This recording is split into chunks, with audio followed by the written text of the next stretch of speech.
request of a community who is hurting.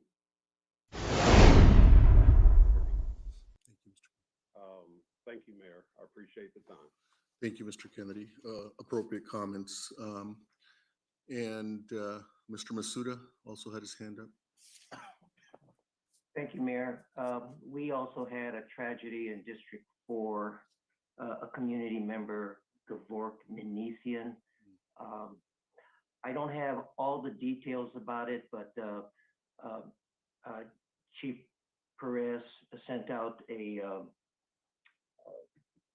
notice, and what we did it for our district. We forwarded the notice on what went on. I think the police are still trying to figure out what happened, but Mr. Manesian was shot in District 4. I was told it was near the park, but that's where I'm a little fuzzy right now, where exactly it was, but it was in District 4. And I just wanted to also request that we adjourn in Mr. Manesian's name as well. Thank you. Thank you, Mayor. Thank you, Mr. Masuda, and we'll add him, Mr. Manesian, to the list, as well as Yvonne Moreno at the request of Mr. Kennedy.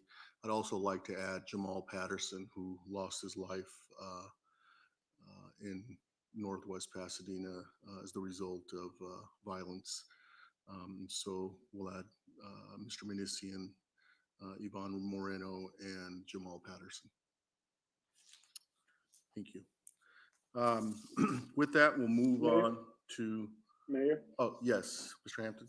I'll be very brief. I'm not going to re-mention any of the names, but I just want to tell you to all my colleagues that I'm truly grateful for us mentioning these names and all the lives that have been lost, because at our core, human life is the most valuable and the most precious resource that we have. And so I just want to, as a council member and as a human being, I just want to say thank you. Also, for the incident on Sunny Slope, lives were lost. 2 lives were lost, actually. And, I know that there are people that cared deeply for both individuals, as well as, and including the car accident that Vice Mayor mentioned. The driver, his life will be changed forever. And so, I just hope that Pasadena and all of our residents pray for all the lives that have been lost recently by incidents that could have been prevented. So thank you, Mayor, for giving me the time. It's a sober moment, but I know that we're going to get through this.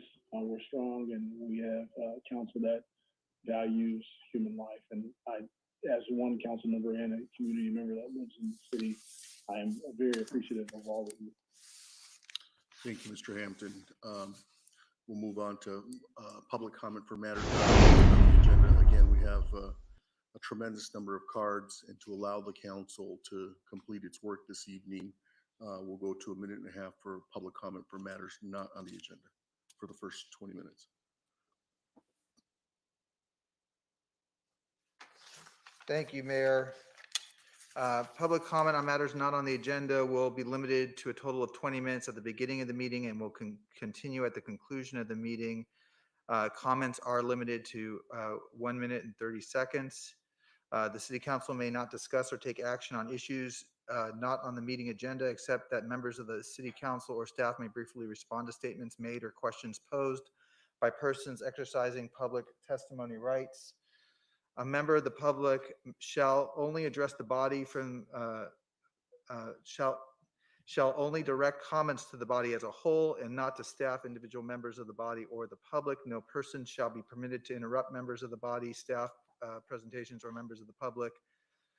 Any person making personal, impertinent, or slanderous remarks about members of the body, staff, or the public, or who shall become boisterous or threatening or personally abusive of the body, staff, or members of the public shall be asked by the mayor to cease and desist such activity and may be requested or required to leave the meeting in the event that the behavior continues to disrupt the meeting proceedings. And with that, we will call the first speaker, Cynthia Kirby, who is in the queue, but not in the meeting as present. So we'll move on to Sonia Burnt, followed by Gilbert Walton. Then Lisa Lewis is next in the queue, but also not yet checked in. Let's bring in Sonia.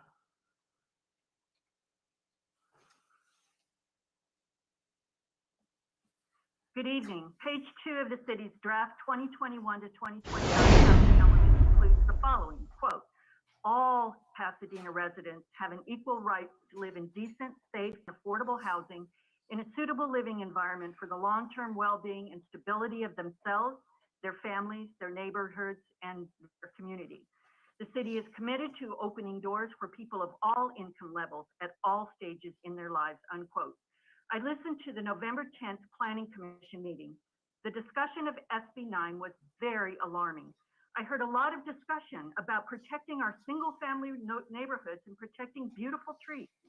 I heard one comment from a commissioner noting that there is a housing shortage. The commission and city staff need to diligently represent the interests of all persons in the city, including struggling families who could benefit from development under SB 9. The discussion at the November 10th meeting focused on protecting the interests of the haves, but not the have-nots, many of whom do not have the time to listen to committee meetings. There was a comment that more neighborhoods are wanting to become historic districts and that some folks think this is contrary to SB 9. Of course it is contrary to the intent of SB 9 to drum up ways to circumvent it. Finally, I am greatly alarmed that staff confirmed that there will be no further discussion on SB 9. 10 seconds. Ordinance comes before this commission. There needs to be a robust effort to include the voices of all segments of our city before planning staff develops its anticipated objective standards, including but not limited to any proposed lowering of the bar in determining whether Your time has expired. Thank you. Thank you. The next speaker is Gilbert Walton. Lisa Lewis and Kami Johnson are not yet in the meeting, so we will move on after that to Jasmine Richards Abdullah. Gilbert, if you unmute.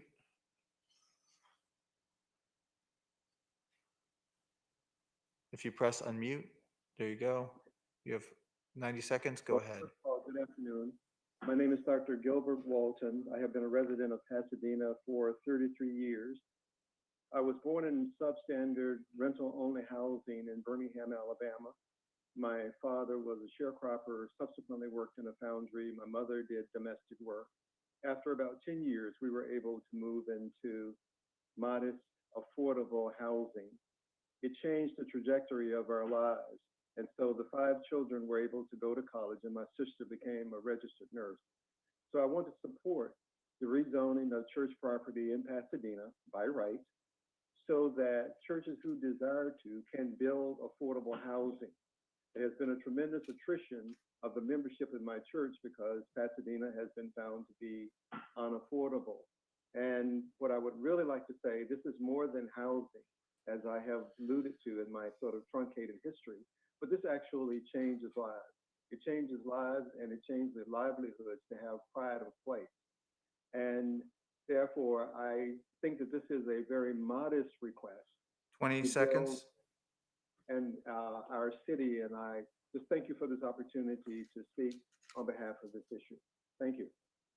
Thank you. Cynthia Kirby, Lisa Lewis, Kami Johnson, all are not yet in the meeting, so we'll move on to Jasmine Richards Abdullah, followed by Adriana Batista. Hello. It's crazy because Tyrone, you just said you all value human life, but I guess Black lives aren't a part of those human lives that you value. None of the city council has ever mentioned Jamal Patterson's life. Our Jamal matters to us in Northwest Pasadena.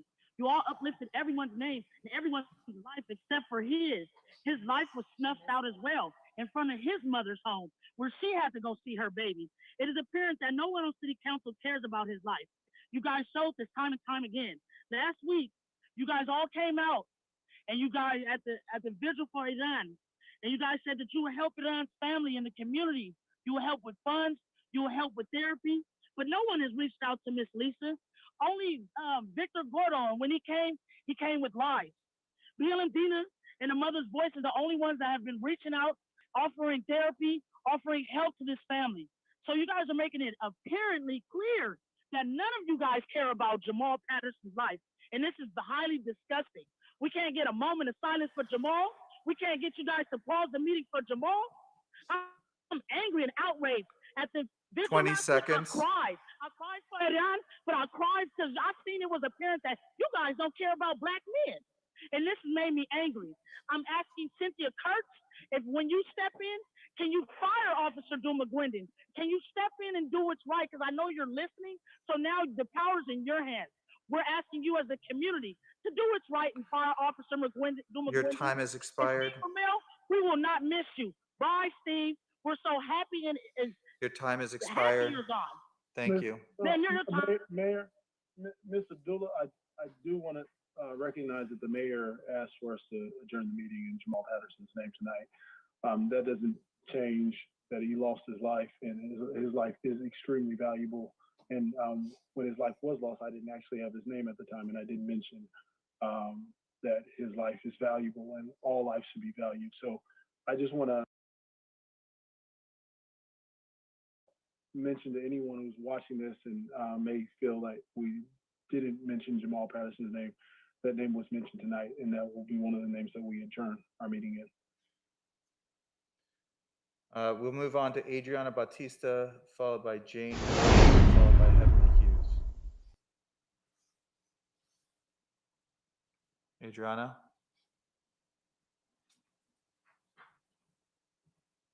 Miss Bautista?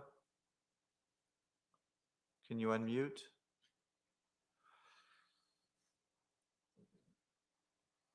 Okay, we will move on to Jane Ward.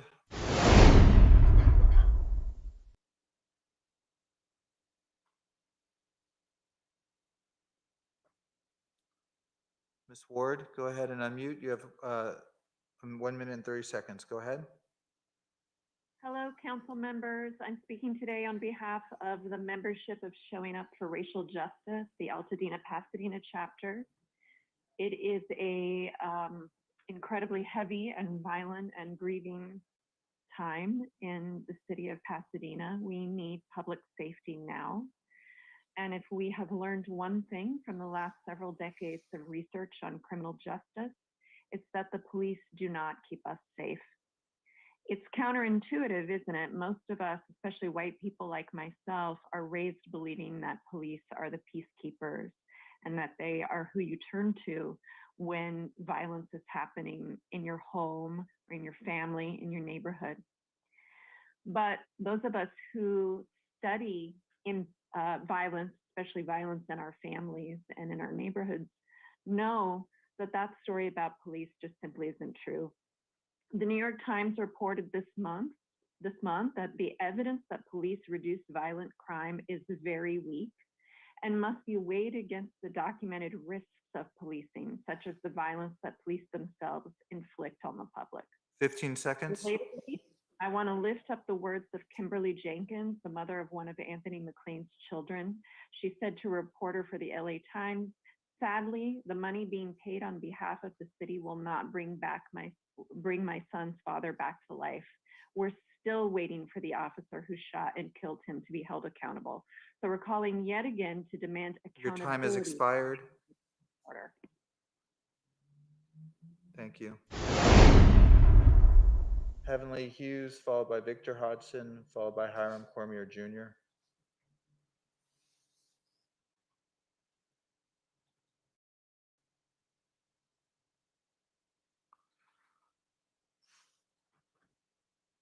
Can we bring in Ms. Hughes? Sorry.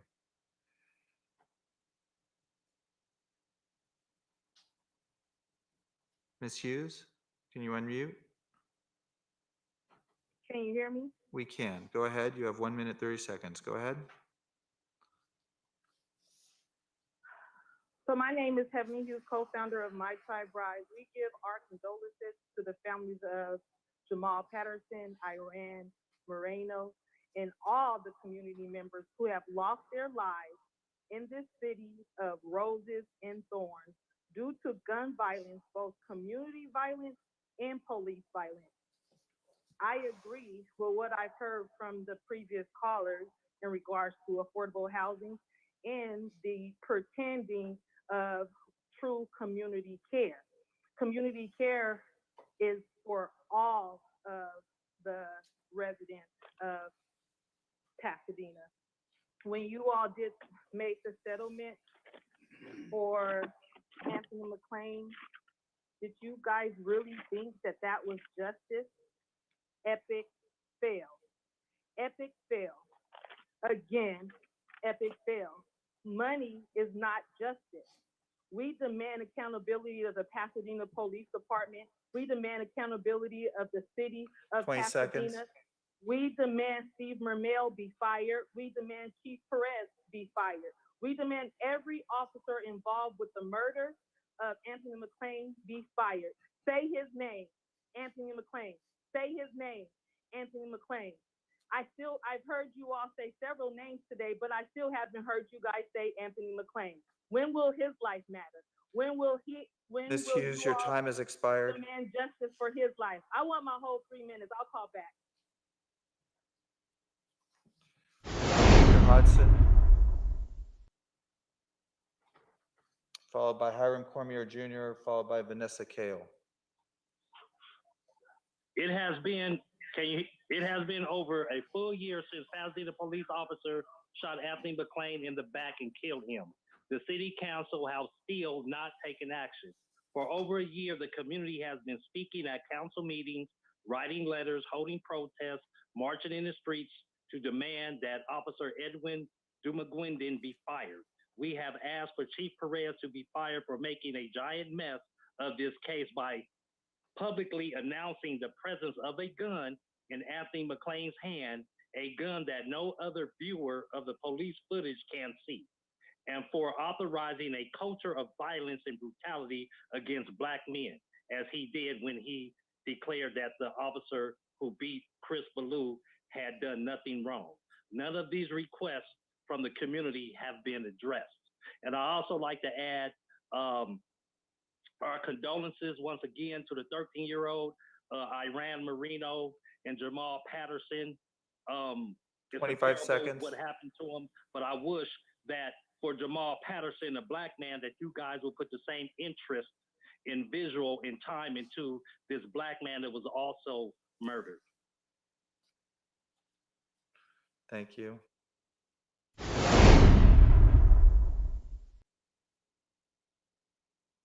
Hiram Cormier Jr., followed by Vanessa Kale, followed by Kelly Vargas. Mr. It's 1 minute, 30 seconds. Go ahead. Yeah, fire the cops who killed Anthony Mclean. Once again, fire the cops who killed Anthony Mclean. You know, that settlement y'all put out, I read the statement. I can't remember who said it specifically. I think it might have been Gordo. But one of y'all, the city itself maybe, even said it's not an admission of guilt. But it is an admission of guilt. You wouldn't pay that off unless you was wrong. And no, that is not justice. It's money. And ain't no amount of money in this world that is going to bring that father back to his kids, that son back to his mother and his father, and to his family in general, to his community that loved him, the people that loved him. Before this meeting, I read an article, op-ed, that a cop wrote, and they said that it's justified because he had a gun, supposedly, and we know he didn't. It's justified because he was a parolee.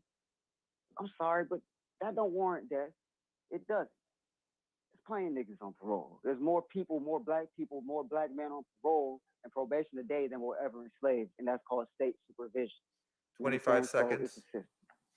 Anyway, the main point is you need to fire the cops who killed Anthony Mclean. As far as what's been going on, the police ain't no answer to violence when they're the purveyors of violence themselves. A few years ago, y'all had the police chief's wife with a whole fucking gun running ring, 108 guns. So don't tell me nothing about what's been going on in our community that my family lives in, and that y'all don't have the heart to come show up where the fuck we at. Specifically, even when we leave, your time has expired. Jail, y'all don't come out here. So shut the fuck up with that shit. Thank you. Anyway, Judge Frank McLean. Thank you. Vanessa Kale, followed by Kelly Vargas, followed by Kat Ross. Ms. Kale, go ahead. 1 minute, 30 seconds. I'm here to, okay, thank you. I'm here to ask that the Pasadena Police Department commit to reform to avoid a repeat of the shooting of Anthony Mclean. Please fire the officers involved, stop handcuffing mortally wounded suspects, stop shooting fleeing people in the back, stop pulling motorists over for minor infractions, increase retroactive recording time for the body cameras from 30 seconds to 2 minutes, and please agendize the Anthony Mclean case. Make mandatory disciplinary actions for police misconduct and amend charter if necessary. Make officer-involved shooting investigations transparent. Thank you. Thank you.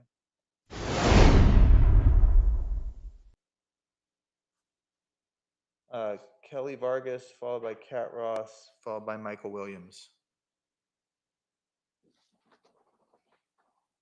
Hi, I'm Kelly Vargas. I'm a resident of District Run here in Pasadena. I'm also calling for justice for Anthony Mclean. Although the family was financially compensated, no actions have been taken for the guilty police officers, and they remain on the force. This is also a repeated sign of the negligence of this police force, and also has not been addressed. I also ask the hiring process of the new police officer be transparent. This is an opportunity to make amends for the years of racist, outdated, and murderous policing. This is an opportunity to make a better, safer, and stronger community while bridging the huge gap between the rich and poor you all refuse to recognize. Thank you. We'll bring in Kat Ross, followed by Michael Williams. Ms. Ross, 1 minute, 30 seconds. Go ahead. It would be really great if we could see some changes to the policies regarding police and police accountability. It would be excellent to see handcuffing mortally wounded suspects be stopped so that they can receive life-saving care. We would like to see that fleeing people are not shot in the back. That should be a change in policy. If it doesn't already exist, we need that policy. We should increase the retroactive recording time for body cameras from 30 seconds to 2 minutes so that it's more clear what's happening. We should stop pulling over motorists for minor infractions. That kind of pretextual stop is racist. It's causing harm to our neighbors, and it should be changed. 30 seconds. It would be great if the officer-involved shooting policy had an administrative review period of 1 year or less. There's no reason for us to wait many years for an administrative review to be conducted. These are simple changes that would dramatically improve the police's interactions with our community. Thank you. Thank you. Michael Williams, followed by Pastor Kerwin Manning, followed by Jason R.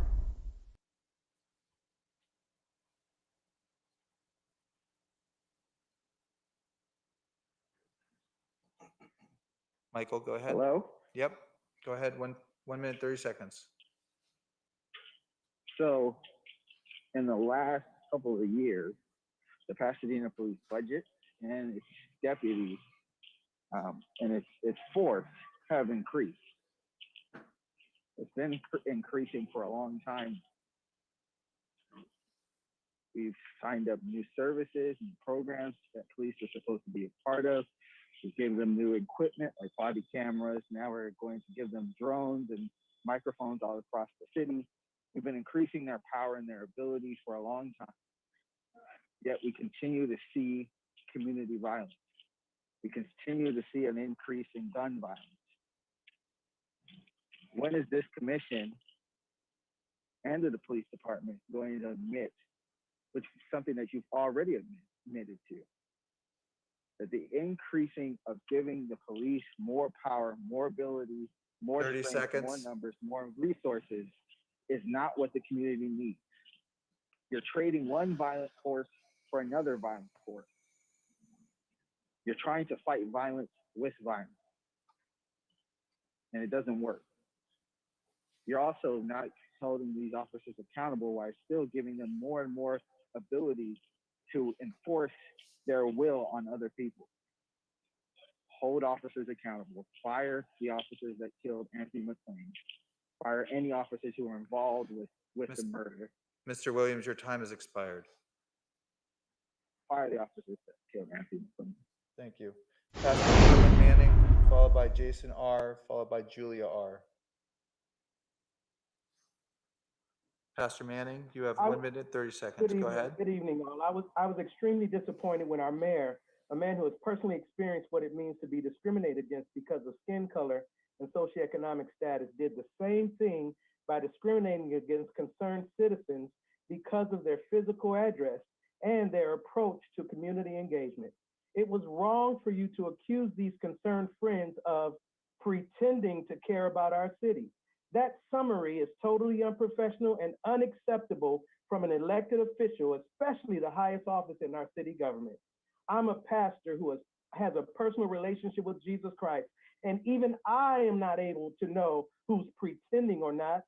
So some citizens are now saying that our mayor is pretending to care about our community because of the way he dismissed and called by name Caroline and Heavenly Hughes and others expressing their concerns and opinions because they don't meet the standards or qualifications for who deserves the right to speak on these matters.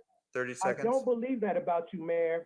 I don't believe that. I believe that you do care and are man enough to admit that you missed the mark on this one and shouldn't have called these people out that way. I watched those council meetings and I saw that. And as cool and collected as you usually are, your facial expressions and body language revealed your disgust and disapproval on the direction of those comments. And I understand that, but your refusal to apologize and move on is hindering the forward progress of our entire city. We should be focused on finding the killer of Iran Moreno, following up on those who have been traumatized by the excessive violence in our city. Your time has as well expired. as finalizing the investigation of the Anthony McLean shooting by the Pasadena Police Department. God bless you. Thank you. Jason R., followed by Julia R. Hello? Go ahead. 1 minute, 30 seconds. So I'll start and say 2 weeks back, I was cut off during my public comment, and I encourage that this body should not get into the habit of violating the Brown Act. Your policy that members of the public cannot direct comments to individual members of this body is a direct violation of the Brown Act. As a Black man, I should be able to call out fellow Black people like Felicia Williams and John Kennedy on this council who have exhibited coon-like tendencies. That is well within my right during general public comment. Mr. R., please refrain from using racist comments. Thank you. That's not again, it's not a racist comment, but whatever. The officers who murdered Anthony McLean are still on your police force, haven't been terminated or even disciplined as a result of the violations of your own police department's policies. We fight for Anthony because we see ourselves in Anthony. We see ourselves being Anthony, and we will not stop fighting for justice in his name. City Manager Steve Ramel can go around and talk about the failures of San Marino and neighboring cities in public forums and community meetings. But Mayor Gordo, you tell us that people who aren't citizens of Pasadena can't do the same in regards to the murder of a Black man in your city? 25 See, seconds. Ain't no borders, ain't no language barriers separating Black people from advocating for Black people, so let's get that straight. There are now 7.5 million reasons why the officers who murdered Anthony McLean should be fired, 7.5 million reasons why Chief John Perez should be fired, 7.5 million reasons why Steve Ramel shouldn't get to retire but should be fired. Either way, Stevie, you may have been able to retire, but the people will always know that you were fired by the people. Your time has expired. Thank you. A Black man calling another Black person a coon is not racist. Thank you Let's very just get much. that Have a clear good on the night. record. Thank you. Yep. Julia R.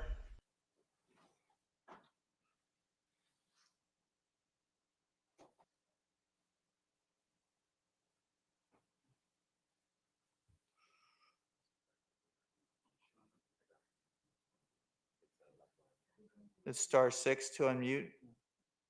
Julia. Now? Yeah, go ahead. 1 minute, 30 seconds.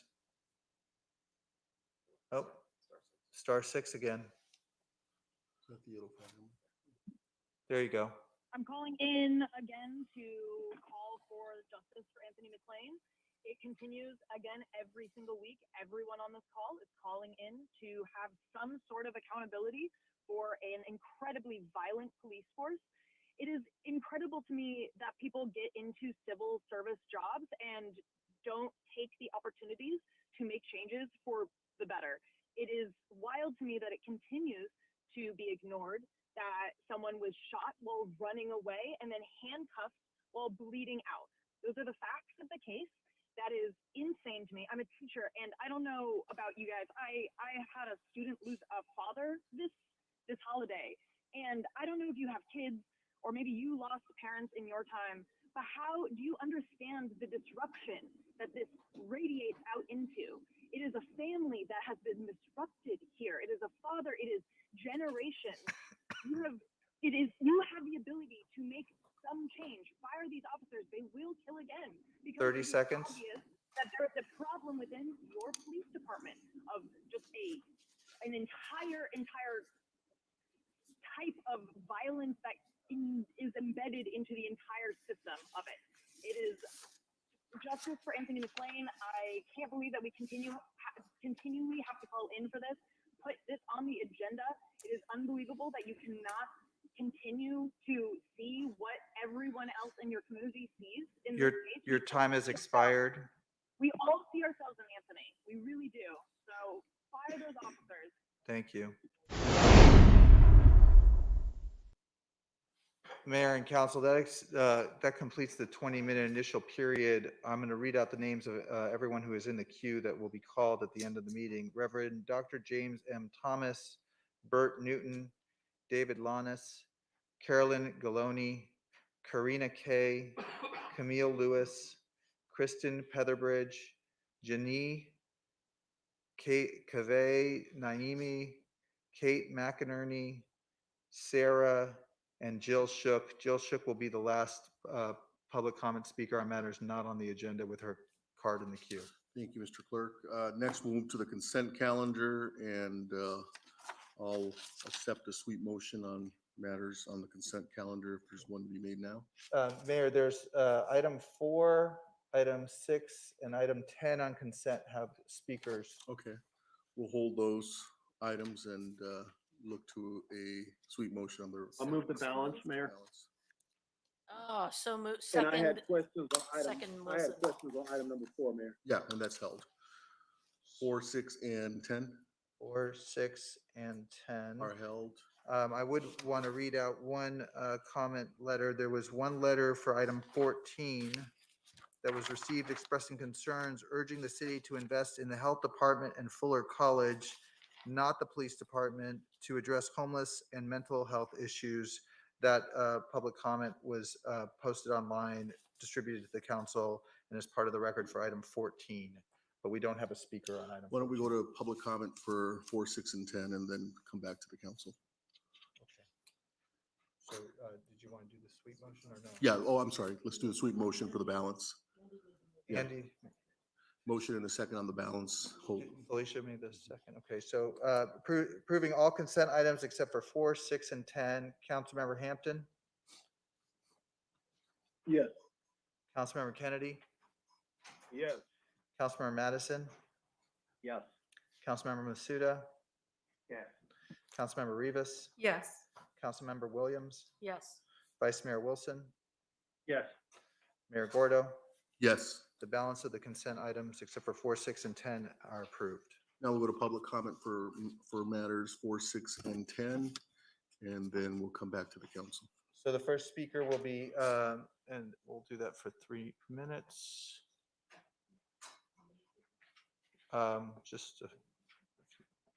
Sorry, 1 second. Adriana Batista, Heavenly Hughes, Michael Williams, Karina Kay, Robert Karatsu, Sonia Burnt. Those are for the public comment on consent items. So the first one is Adriana Batista. She fell off. Okay, so Heavenly Hughes.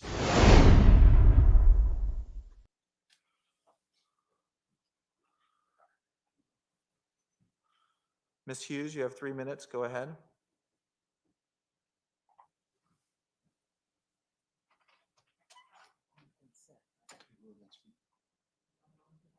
Ms. Hughes, are you there? Mark, can you hear me? I can. 3 minutes. Go ahead.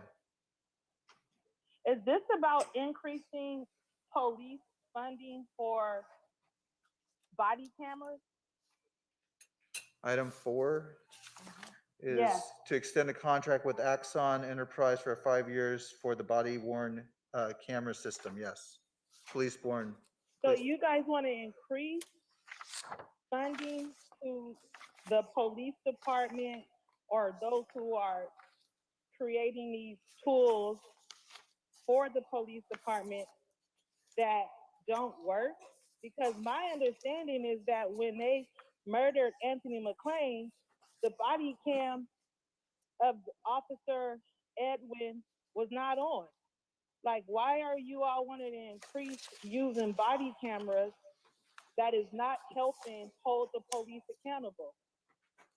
Also, there's no disciplinary action being put in place when police officers do not turn their cameras on. If Edwin McGuindon didn't turn on his camera, why is he still patrolling Pasadena? Why has there not been a disciplinary action put in place? Oh, I know why. Because you guys are still trying to agendize the OIS disciplinary action and policy. Excuse me, point of order. It's, or we're talking about body worn cameras, so if we could focus on the Ms. topic. Hughes, if you Mayor, can thanks. focus on the matter Wait, before I'm us. sorry, who's that speaking to me? Who's that talking to me? Councilmember Williams is asking for a point of order that you remain on topic for the matter on the agenda. Councilmember Williams, did you know that the body cam of Edwin McGuindon was not on when he murdered Anthony McLean? Well, I'm waiting for your comments on the contract. We're here to discuss the contract. Thanks. And Yeah, I well, look the forward to contract hearing is- your comments on that. Alicia Williams, it seems like there shouldn't be an increase on funding for body cameras if all the cameras you all already have are not holding the police accountable when they murder Black men in the street. Do you agree? 30 seconds. Please don't take my time away from me when Felicia is talking to me. Felicia, are we still talking? Or are Ms. you Hughes, please now complete your comment. digress? Your time is running. Thank you. It is our duty to use our united voices as our tool of power to demand community care, not more tools for the police department to inadequately hold the police accountable. We were told that shot spotters will also help hold the police accountable.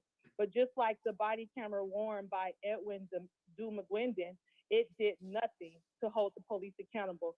He's still roaming the streets of Pasadena. Ms. Hughes, your time has expired. I'll call back.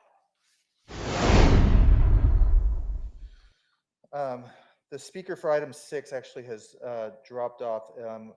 We will now recognize Michael Williams, followed by Karina Kay, followed by Hiram Cormier Jr. Oh, and Adriana Batista's back. Let's go to Adriana Batista. Ms. Batista, can you unmute? There you go. 3 minutes. Please go ahead. Hi, I'm calling for agenda item 4, police body worn cameras, an increase on the contract.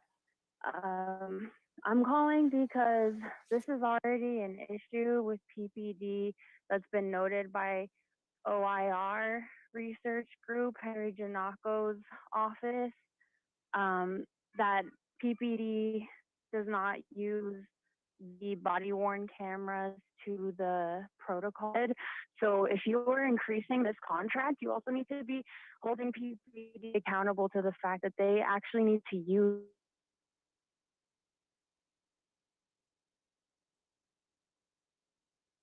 We lost Ms. Batista. We'll move on to Michael Williams, followed by Karina Kay, followed by Hiram Cormier Jr., followed by Sonia Burnt.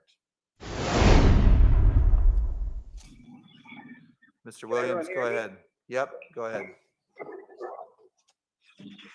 If you cannot see the connection between Drew McGuendon not turning on his camera and why you should not extend this contract, I don't know what you're looking at, and I don't know what you're hearing.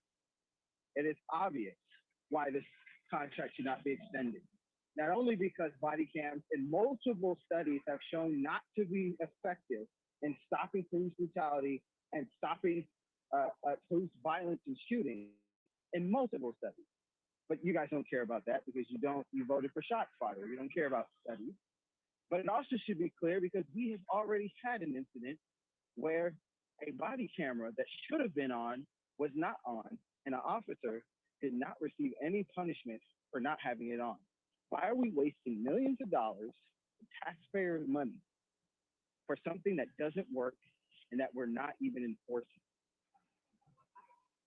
That makes 0 sense. The community has already asked that more money be put into things like family service, things like park services. There's other requests that have been asked, like things like housing.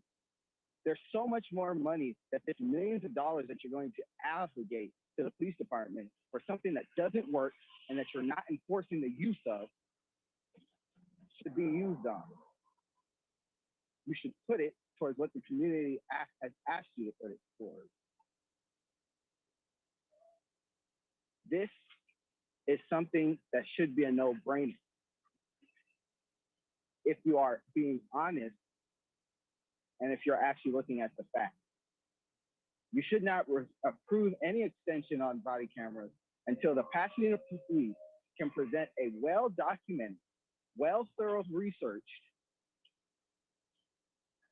presentation to show you how these body cameras have reduced the amount of violence and the amount of police brutality here in Pasadena since the contract has been started.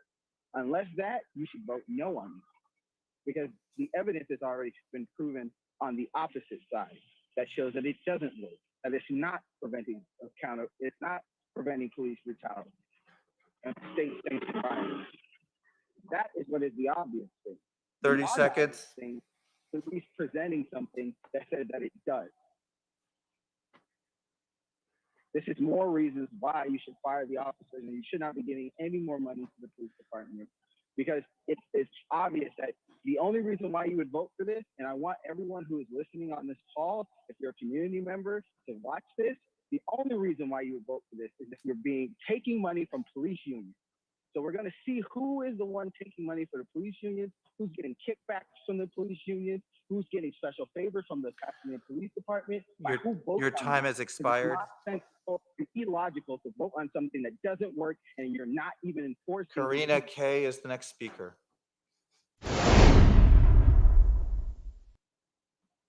Followed by Hiram Cormier Jr., followed by Sonia Burnt, and then Jasmine Richards Abdullah. Karina Kay, go ahead. Hello, I'm a resident in Pasadena, member of Black Lives Matter Los Angeles, and part of what you all need to discuss around item number 4 is how you are not only going to throw money at the police department, but how you're actually going to use your roles as public officials to hold the police department accountable. That's also your role too. Throwing money at stuff is a Band-Aid. It shows that you are incompetent. It shows that you are lazy. $1 million, like what we've seen so far through body-worn cameras is how the Pasadena Police Department are rabid officers, and yet you do nothing. So that's also your role. Your role is not just to sign contracts and throw money at everything that you don't want to deal with. That's irresponsible. That's not our expectation out of you as public servants. It's ridiculous, quite honestly. Body-worn cameras for the police department is supposed to hold them accountable, and it's not the only way to hold them accountable. You all, as council members, should be holding them accountable. What does accountability mean to you? Ask yourselves that in the discussion around item number 4, as you say that you are going to extend this contract for police officers. Why? It's not for the public. It's for you to feel like you're doing something for yourself. We demand justice for Anthony McLean. What happened on those body-worn cameras was tragic for the community. Tragic. What do you all say about that? You say it was justified. We say it's not. And that's why we're still here. I yield my time. Thank you. Hiram Coleman Jr., followed by Sonia Burnt, followed by Jasmine Richards Abdullah. Yo, Go ahead. Sure. As previous caller said, I mean, I can't say it no better. Body worn video.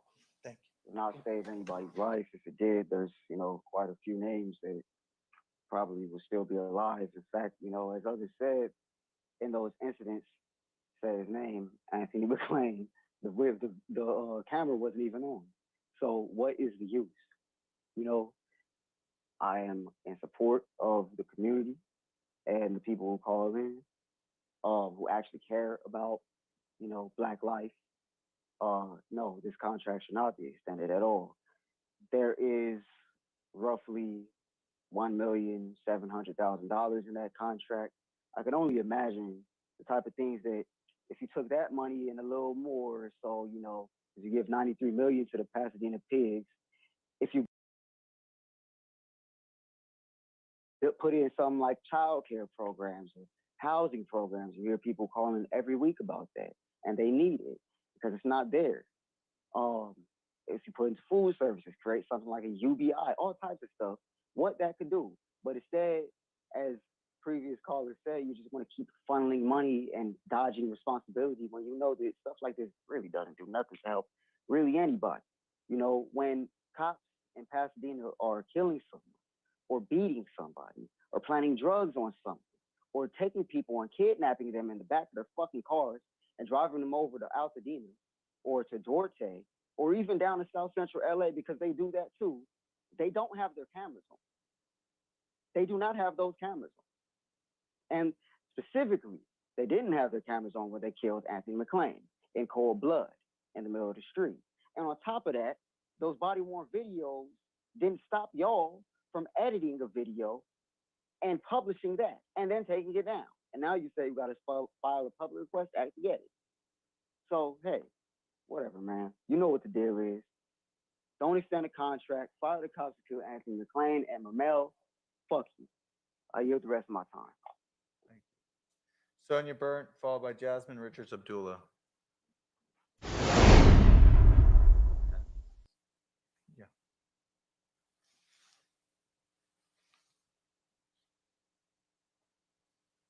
Good evening. My comment relates to agenda item 10, to one of the proposed amendments to the fiscal year 2022 capital improvement program budget. Last August, this council approved appropriations of $2 million out of the $26 million the city received in federal American Rescue Plan Act funds for tenant improvements at Fire Station 37. Now the department wants to take that $2 million and instead use it for tenant improvements for Fire Station 31, which is to be added onto the seismic retrofit project for that fire station. Of great concern is the following statement in the staff report, quote, "The city anticipates receiving an additional $26 million in ARPA funds in calendar year 2022. As part of the city manager's recommended fiscal year 2023 CIP budget, staff will recommend that $2 million of the $26 million be earmarked to perform the work at Fire Station 37. Are city staff and this council going to again prioritize remodeling buildings over providing basic shelter for our hundreds of unsheltered residents with ARPA funds received next year? The statement about anticipating earmarking another $2 million next year for another fire station certainly gives great cause for concern for our most vulnerable residents. When the council considered the spending plan for the $26 million in ARPA funds received this year, numerous community members pushed back at staff recommendations because only 7.8% of staff's recommendations would go to fund programs for the poor, underserved, and marginalized. This council adopted staff's recommendation, assuring community members that there would be additional ARPA funds next year that could help fund programs for the poor. I did not see any budget or cost analysis or any detailed scope of work to be done for the additional $2 million in tenant improvements to Fire Station 31. Please do not rubber stamp this very substantial expenditure without doing any due diligence on the necessity of this expenditure. Insist on a detailed expenditure analysis so you will be able to much more equitably expend ARPA funds received next year. Thank you. Jasmine Richards Abdullah, and we just got a speaker card in for item 4 from Allison Henry. Ms. Abdullah. Go ahead. Hello? Go ahead. I'm just calling because, can you hear me? Yes, go ahead. All right. The body worn cameras, they are able to turn them off and on at will. As well, when Officer McGuindon killed Anthony McLean, he didn't turn on his body camera when he initially started to stop. He waited till after he shot Anthony McLean and Anthony McLean was on the ground bleeding to death to turn on his body worn camera. So I just want you guys to know that these body worn cameras don't do shit. They don't help. They don't fight crime. They don't find criminals. They don't help us at all. So why are you guys going to continue to put money into resources that we don't need as a community? Why don't you guys try putting some resources into building our border?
series of questions.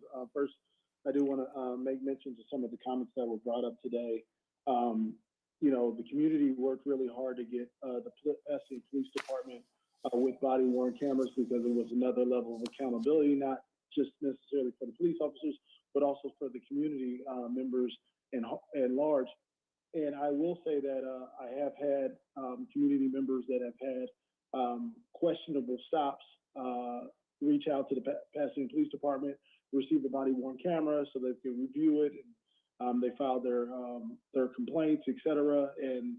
And there have been questionable stops, or at least someone has told me there was a questionable stop, and the police department has requested that person to come in to the police department to review the video, or they sent the video to them. And in some cases, those people have reached back out to me and say, sorry, you know what, the way I perceived everything went down was completely different than what I saw on the video, and I do apologize. But at the end of the day, it's accountability on both sides. And so I understand where the community members that have come in, or people that have spoken today, have talked about the accountability of the body-worn cameras and how they're used. When the body-worn cameras were originally adopted by the city, I had questions about the policy because I just thought it was, I didn't think anybody should be able to turn the body-worn cameras off because that was the purpose of them. And of course, we don't actually, as a council, have an opportunity to talk about policies that are related to, I guess, personnel's work, but we are paying for these cameras, and that is a device that the city council has to approve. Of course, this money comes from the Pasadena Police Department's budget, but I do think that we should have the city manager, you know, I know city manager Steve is on his way out, but the next city manager relook at the policy as it relates to the body-worn cameras. So I have a couple of questions about the body-worn cameras. I just want to know, what is the national average, or not even national average, let's say state average, in a 12, because our officers work a 12-hour shift, is that correct? Councilmember Hampton, let me call Deputy Chief Cheryl Moody up to the podium to respond to your questions. And do we have a representative of AXON with us? I requested that at the last meeting. Yes, Mr. Hampton, we do. We do Okay, have someone and so from AXON here. Perfect. If they could answer the first question. I have questions for you though too, Chief. But for AXON, I have a question. What's the national average of, or what's the average in California for body-worn cameras in the 12-hour shift? Yeah, so the representative from AXON is actually on a Zoom phone call. Her name is Regina Holloway. Regina, are you there? Can you answer is she on? We're going to bring her into Okay. the meeting right now. I think she was able to hear everything. So, Ms. Holloway? Hello, good evening. I am here. Great. Did you hear Ms. Holloway, I don't know if you heard the question. I'm sorry, Chief. Go ahead. Ms. Holloway, did you hear the council member's question? I did hear his question, but if I could respond to the council member and just let you know, I really appreciate this question. But if I could give you a little bit of background about me, I'm not a salesperson. So I don't know for the state of California what the average would be. However, I can add I can answer broader questions about the community. And I actually definitely would like to talk to you about two things in particular, the buffering and also the activation of the cameras. So yeah, so Chief, I guess then maybe you could tell me on average, do you have, maybe, I don't know if you have this information or this data in front of you, on average in a 12-hour shift, how many hours are, I guess, sent in? I mean, it seems like, I don't know what it would be, but I assume that it'd be, I mean, there's lunch and et cetera. I assume that there would have been like 6 or 8 hours. So I was just trying to figure out what the actual number is. You know, we'd have to go back and do some research on that to get a general amount of hours, sir. But there are certain times where the officers do not have on their body-worn cameras, for instance, and there is listed in policy when they should not have them on. And a lot of it has to do with privacy. So it'd be kind of hard for me to just say off the top of my head how many hours per day, but they can't have them on school campuses, uh, contacts in dressing rooms or locker rooms. If there's a witness or victim who refuses to provide a statement that's recorded. So there's many times that the officers per policy will not have their cameras on.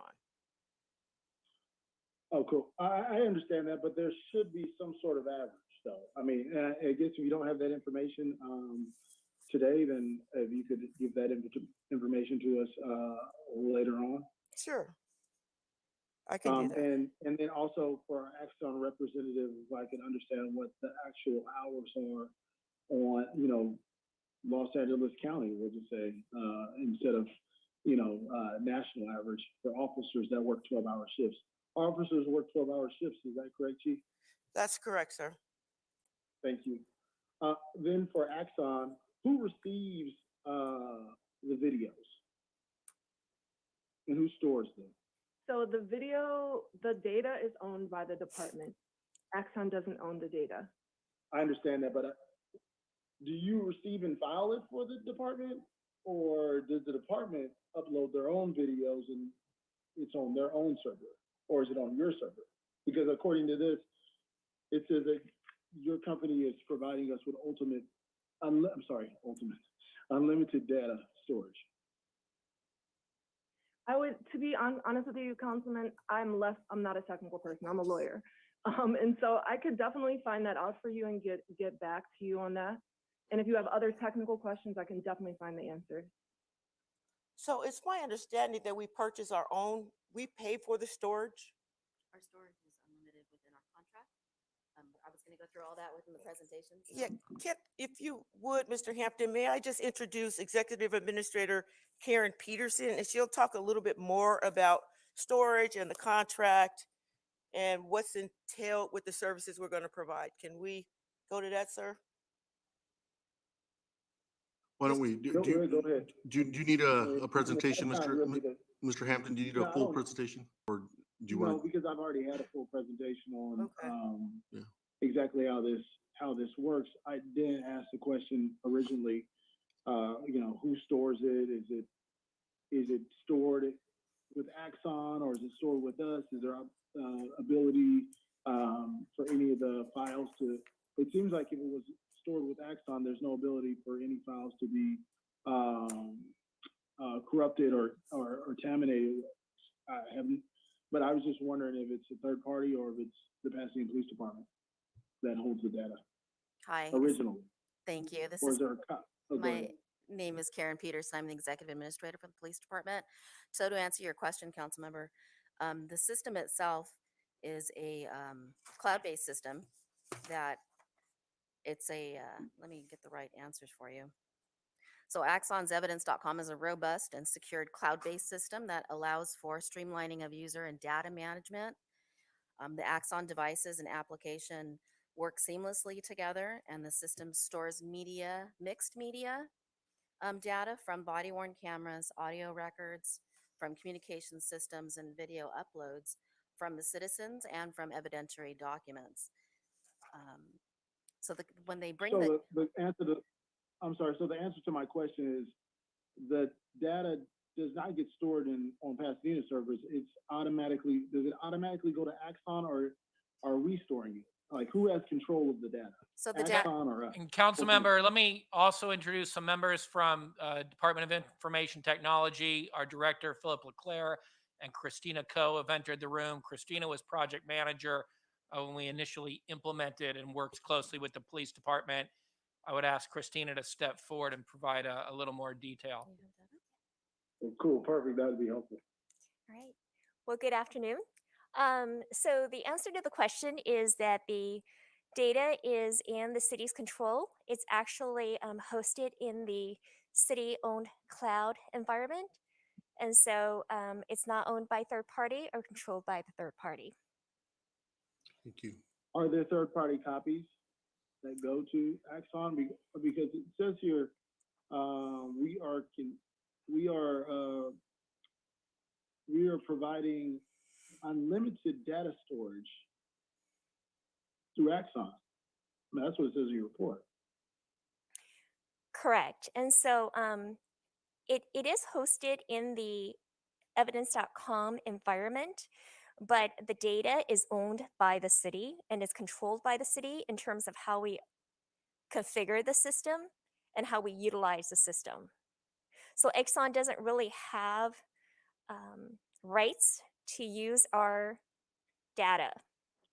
I'm not asking, oh, I'm sorry. I just want to make it clear. My question is really as it relates to if the data is tampered with, is there a backup of this data? Is there another place that this data is going? And it sounds like the data is solely controlled by the city of Pasadena. The data is controlled by the city, and we also have a clear history log that keeps track of who has which Pasadena staff have accessed the system, as well as what actions that they took when logged into the system. So we have a full history tracking mechanism within the system that tells us if the data is tampered for any reason, who it's tampered by, and what they did with it. Okay, thank you for that information. Are the cameras, do the cameras have actual data? Data services like Wi-Fi? Do the cameras have that? Or do you have to actually take the camera off and log it into a dock? Yeah, it's actually very secured in that respect. It's all logged in locally to the device itself, and with the uploading process, you actually have to take it off and dock it in place for the upload transfer to take place. Are there cameras that have data where these files are automatically stored without docking them? No. Okay. So Axon doesn't sell anything like that? They do not. Okay, thank you. Okay. So, I have so the retroactive recordings, how does that work? I understand that the camera, and maybe this is for Axon, or it sounds like Axon representative is not a technical representative. Do those recordings also store, or are they just automatically deleted if the camera's not turned on? I'm not sure if I understand your question. Could you rephrase it? So if I turn on, let's say I have a body worn camera. When I turn on the camera, it has retroactive filming. I mean, so it's gone back 30 are you talking about the buffering, Councilman? Is that what they call that? When it films 30 seconds? Yes, that's the buffering. The past? Okay, buffering. So that's what I'm talking about, the buffering then. Is it preserved? Yeah, is it preserved? Preserved. Yes, could you, I'm sorry, could you continue with the question? I wasn't following you all the way. Okay, so is the buffering automatically stored, or does all of the buffering just get erased every 30 seconds? The buffering, I'm trying to think about this. The buffering does get stored, I believe. I can find out for sure, but I believe the buffering gets stored. And the reason I know this is because I worked in civilian oversight. I live in Chicago. And I feel like the buffering was a way for us to look back at incidents that happened when the body-worn camera wasn't turned on. But the buffering can be extended to 2 minutes. So the default would be 30 seconds, and the buffering can be extended by, if the department would like that, up to 2 minutes. Okay, and so that was going to be my next question, and that may be to the city manager of increasing the buffering from the 30 seconds to 2 minutes.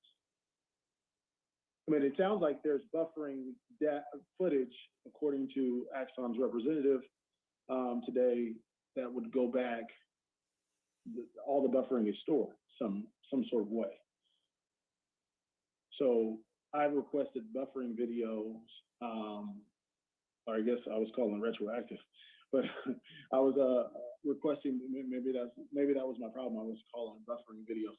I need to use the actual word buffering and not retroactive of other incidents that have happened in the city. And from my understanding, from the city attorney and the police department, they told me that that information is not available and it's automatically deleted. So to be clear, Councilman Hampton, I don't know like what different departments have. So just because I know that to be a truth in my personal experience for the city of Chicago doesn't mean that you necessarily have all the access. I think it would depend, you know what I mean? So I just want to be clear. I don't want to mislead you and let you, you know. Well, I have so many questions on this, Mayor, and a lot of the questions, unfortunately, maybe I should send. Yeah, we're not getting the information that we need out of these answers. So I think I was just wondering if I could hold this for another meeting so I could get the questions if my colleagues would. It might be helpful if Mr. Hampton, if you forwarded your questions and allow, because I too am interested in, for example, in the 2-minute policy, whether we're going with the default and what it would take to go 2 minutes, whether there are additional storage costs, all of the above. But I'm going to ask Mr. Hampton to either directly or through his field representative forward these questions to both the city manager's office, the police chief's office, and our IT department to see if we can't get better answers to these questions. On the technical and the policy side. Yes. Right, and the reason why these questions came up is because we have had incidents where people have asked for that video, and that's typically told to us, oh, we don't have it, it automatically deletes, and there's not enough storage for it. But according to the staff report, AXON is providing us unlimited data storage. So, and unlimited means that it's endless. So we'll take those questions and see if we can't provide better answers, Mr. Hampton. Thank you. Thank you. So this will be tabled for another meeting, or? I think that's the appropriate thing to do. Are there any time constraints associated with this? There are some time constraints because the contract has ended and we're just trying to extend it. So Mr. Hampton, if you can get those questions to us as quickly as you can, we'll get those answers as quickly as you can and bring it back quickly as possible. Are we on a month-to-month? Are we on a month-to-month contract until I have the answers to those questions? I will send those questions out tonight. No, we're just on the policy. I mean, the contract that has expired, but we're under a grace period for this point. At this point. Okay. So how long is our grace period? Yeah, the sooner the better, sir. How long is the grace period, Chief? Mayor, I think November. if it's acceptable to the council, what we would do, and we have had these circumstances before, is we would issue purchase order contract incorporating the existing agreement to keep us in essentially a month-to-month mode until the council is prepared to dispose of the item one way or another. Oh, sounds good. Thank you, Steve. I appreciate that. Thank you, Mr. That's the extent of my question. Thank you, Mr. Hampton. Mr. Kennedy's hand is up. Mr. Kennedy, did you have anything to add before we proceed? I would just simply say, just for legacy's sake, that body-worn cameras was not highly welcomed initially in our conversations when I was chair of the Public Safety Committee. It took a lot of convincing to bring along, hopefully, an enlightened police department that ultimately got on board. And my objective as one council member was transparency. And now we're at a point in which it is obvious that there's some concerns that have been raised by the community and by my colleagues about the procedures, the process, when and incidences occur, when that device will be turned on, how it will be turned on, how long of a lag time there is before the information is actually recording, and what does the buffer actually mean And we are learning today that there can be a buffer up to 2 minutes. So I believe the technology all across the country has been quite helpful. And I think even though it may not be perfect, that is provided helpful information to the police department, to the community as to what actually took place during an incident or a stop with the Pasadena Police Department and with a resident or visitor to the city of Pasadena. So I'm still in support of body-worn cameras. I'm still in support of extending the contract. If we need to modify the standard operating procedures or the procedures relating to the collecting of information when they're turned on, et cetera, then let's do that. But this has been a very good step in the right direction as it relates to transparency. So I welcome the community's concerns, and if necessary modifications are required, let's do that and keep moving with the body-worn camera technology. Thank you. Thank you, Mr. Kennedy. And this matter was negotiated, is my recollection. And so I would encourage us to look at those agreements as well as we look to the policy perspective of this Will issue. do, Mayor. This is a good time to do this. Okay. Since we're renewing the contract. Good, thank you. So that matter will be held. We'll move on to item 18. Oh, yeah. Point of, I just need Mr. Kennedy? clarification. Based upon, Mayor, your comments earlier, do we need a motion for a month-to-month or whatever the time period is? I think that can be handled administratively by the city manager and department staff, Mr. Kennedy. I'm not seeing anybody disagree, so we'll proceed that way. Thank you, Mr. Kennedy. Thank you. Next, we'll move on to item 18. This is a continued public hearing on redistricting. I think we're just going to open the public hearing and continue it. Mr. Clerk? This is a time and place for the public hearing on the submittal of the redistricting task force final report and recommended redistricting plan for the city council consideration. The city council will receive public comment and public input and testimony on the redistricting plan. And then it will be asked to continue it one more week, at which point the council will be asked to close the public hearing on December 6th, and then conduct first reading of an ordinance to adjust the boundaries for the council districts. The city clerk's office received, since our last report out on November 15th, the city clerk's office received 7 letters from one individual advocating for various communities of interest. Those letters have been posted online, distributed to the council, and are part of the record for this public hearing. There are no public comments for redistricting, or no comment cards at this point. We have a consultant here if necessary to answer any questions. Otherwise, it's appropriate for the council to make a motion to continue the public hearing to December 6th at 5 p.m., at which point on December 6th, we would close the public hearing and conduct first reading of the ordinance at that time. Is there a motion? So moved. Been moved. Is there a second? Second. Moved and seconded to continue the public hearing. Roll call. Councilmember Hampton? Yes. Councilmember Kennedy? Yes. Councilmember Madison? Yes. Councilmember Masuda?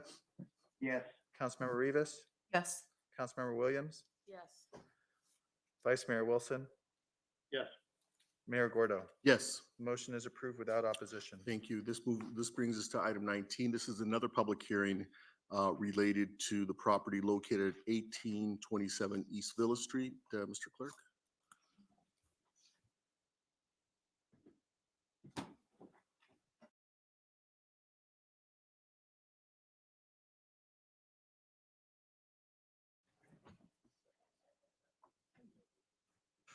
This is the time and place for the public hearing on appeal of Board of Zoning Appeals decision on conditional use permit number 6816 regarding the property located at 1827 East Villa Street. On November 8th, 2021, 28 copies of the public hearing notice were mailed and 118 copies of the public hearing notice were posted. And this is for item 19. In terms of correspondence, the city clerk's office received 2 letters providing comments and stating opposition to the staff recommendation, requesting that conditional use permit number 6816 be approved for a full liquor license. Those comments were posted online, have been distributed to the city council, and are made part of the record for this public hearing. Thank you. Mr. Reyes? Mayor Gordo, council members, thank you very much. This is a request for a conditional use permit to allow full service of alcohol at an existing grocery store. Staff, as indicated, could not make the findings for public convenience and necessity, nor could the Board of Zoning Appeals or the hearing officer. Jennifer Driver will make a presentation and will be available for questions. Good evening. Good evening, Mayor Gordo and council members. I'm Jennifer Driver with Planning Department. As stated before, the project before you tonight is the appeal of the Board of Zoning Appeals disapproval of a conditional use permit number 6816, which was requested to allow for the off-site sale of a full line of alcoholic beverages for an existing grocery store located at 1827 East Villa Street. The following is a summary of the entitlement milestones. The application was submitted on January 21st, 2020, and was deemed complete on January 19th, 2021. Then on February 17th, 2021, the hearing officer heard the CUP and disapproved the project. Before the end of the appeal period, on March 1st, 2021, an appeal was filed by the owner of the market. Then on May 20th, 2021, the Board of Zoning Appeals heard the appeal and the project was disapproved. Before the end of the appeal period, on June 1st, 2021, an appeal of the Board of Zoning Appeals decision was filed, again by the owner of Linda Rosa Market. This hearing before the City Council is a de novo hearing, where the Council has no obligation to honor the prior decision and has the authority to make an entirely different decision. As stated already, the subject conditional use permit is for a request to allow for the off-site sale of a full line of alcoholic beverages, a Type 21 ABC license in conjunction with the operation of an existing grocery store. The subject property is zoned CL and RM12, and the use of the site as a food sales land use or grocery store is allowed by right in the CL zoning district and by variance number 7325 in the RM12 zoning district. The market currently has a Type 20 ABC liquor license and has sold beer and wine for off-site consumption without the benefit of a conditional use permit since 1990. This ability to sell beer and wine without a CUP is considered deemed approved pursuant to Pasadena Municipal Code Chapter 8.18. The subject request is to upgrade from limited to full alcohol sales, and a CUP is required to do so. The term deemed approved applies to businesses that began selling alcohol for off-site consumption prior to the city's requirement of CUPs for alcohol sales.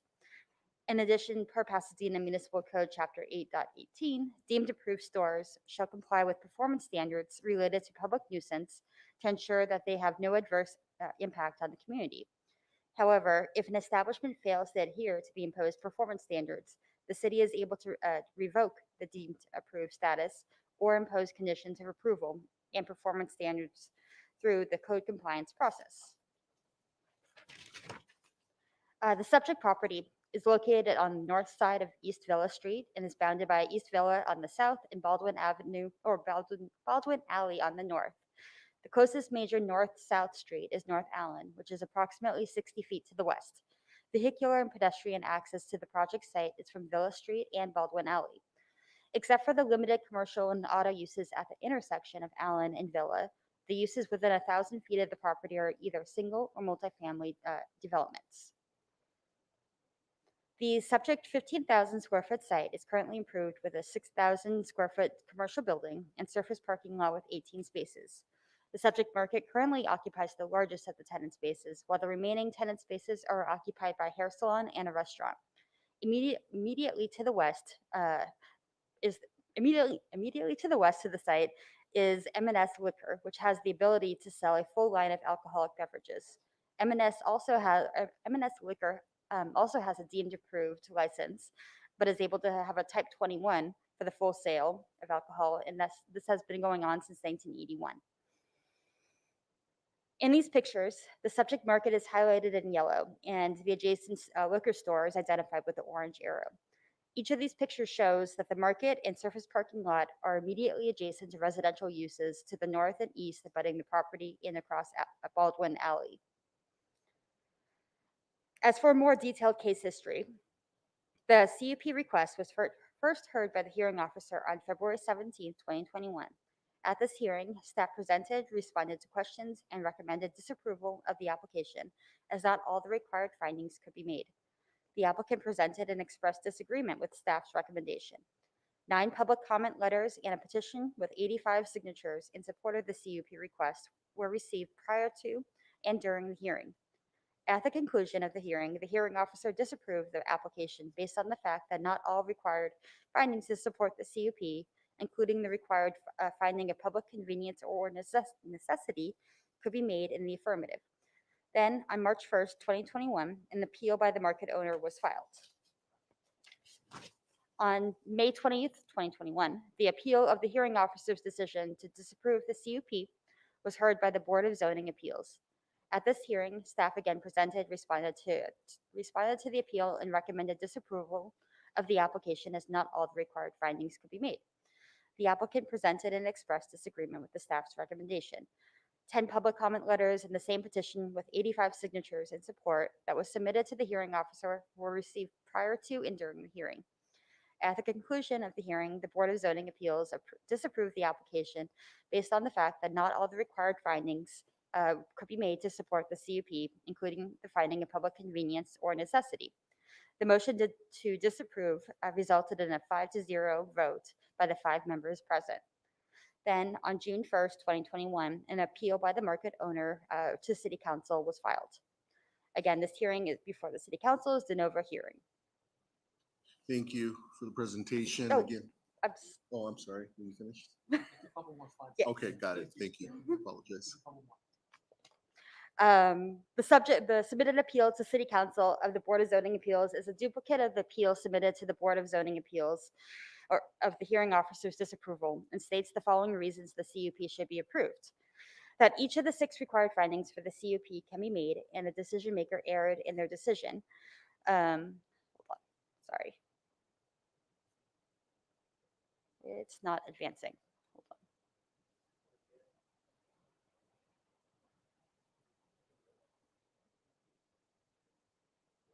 on. Okay, there we go. Sorry. The second point was that an approval would not increase the number of licenses issued for the census tract because the existing beer and wine license is already included in the census tract, and the ABC does not distinguish between a type 20 and 21 in the count, and that the store has operated and sold beer and wine for over 30 years with no protest by the community nor the police, and that conditions of approval can be included to alleviate any concerns over the upgrade, and that the approval would provide a convenience to its customers for one-stop shopping and would allow for competitive pricing for distilled spirits with the adjacent liquor store.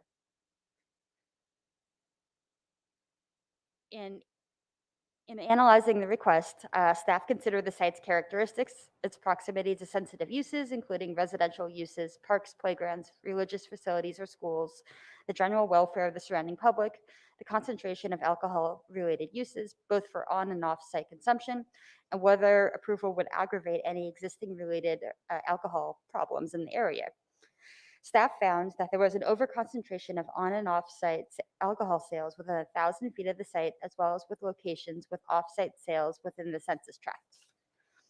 ABC allows for a maximum of 3 off-site sale licenses within the subject census tract based on the population.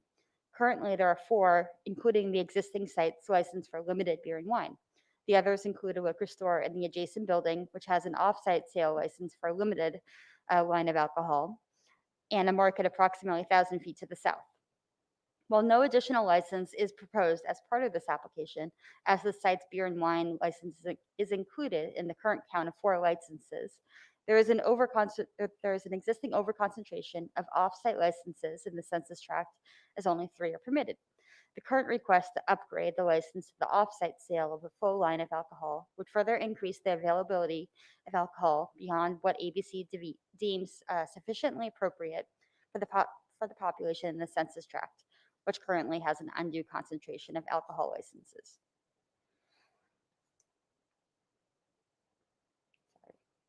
There we go. In addition, staff consulted with the Pasadena Police Department and assessed the current general welfare of the surrounding area, keeping in mind the market's current limited ability to sell beer and wine. Staff learned that between January 1st, 2020 and January 27th, 2021, there were 192 calls for service for the police department within 500 feet of the subject site, with approximately 132 of those within immediate vicinity of the proximity to the store. These calls were for public disturbances, theft, loitering, and vandalism, and public drunkenness. Then again, between January 27th and October 19th of 2021, 133 additional calls for service were received within 500 feet of the market, with 78 for the immediate proximity to the store. It is important to note that this data is from when the market was only allowed to sell beer and wine, and the addition of the sale of spirits would likely continue to adversely affect the general welfare of the surrounding properties and has the potential to contribute to more loitering, public drunkenness, noise, littering, and other negative impacts. As a result, the introduction of a full line of alcohol at the site would not help curtail these issues and would not result in a positive upgrade of the area.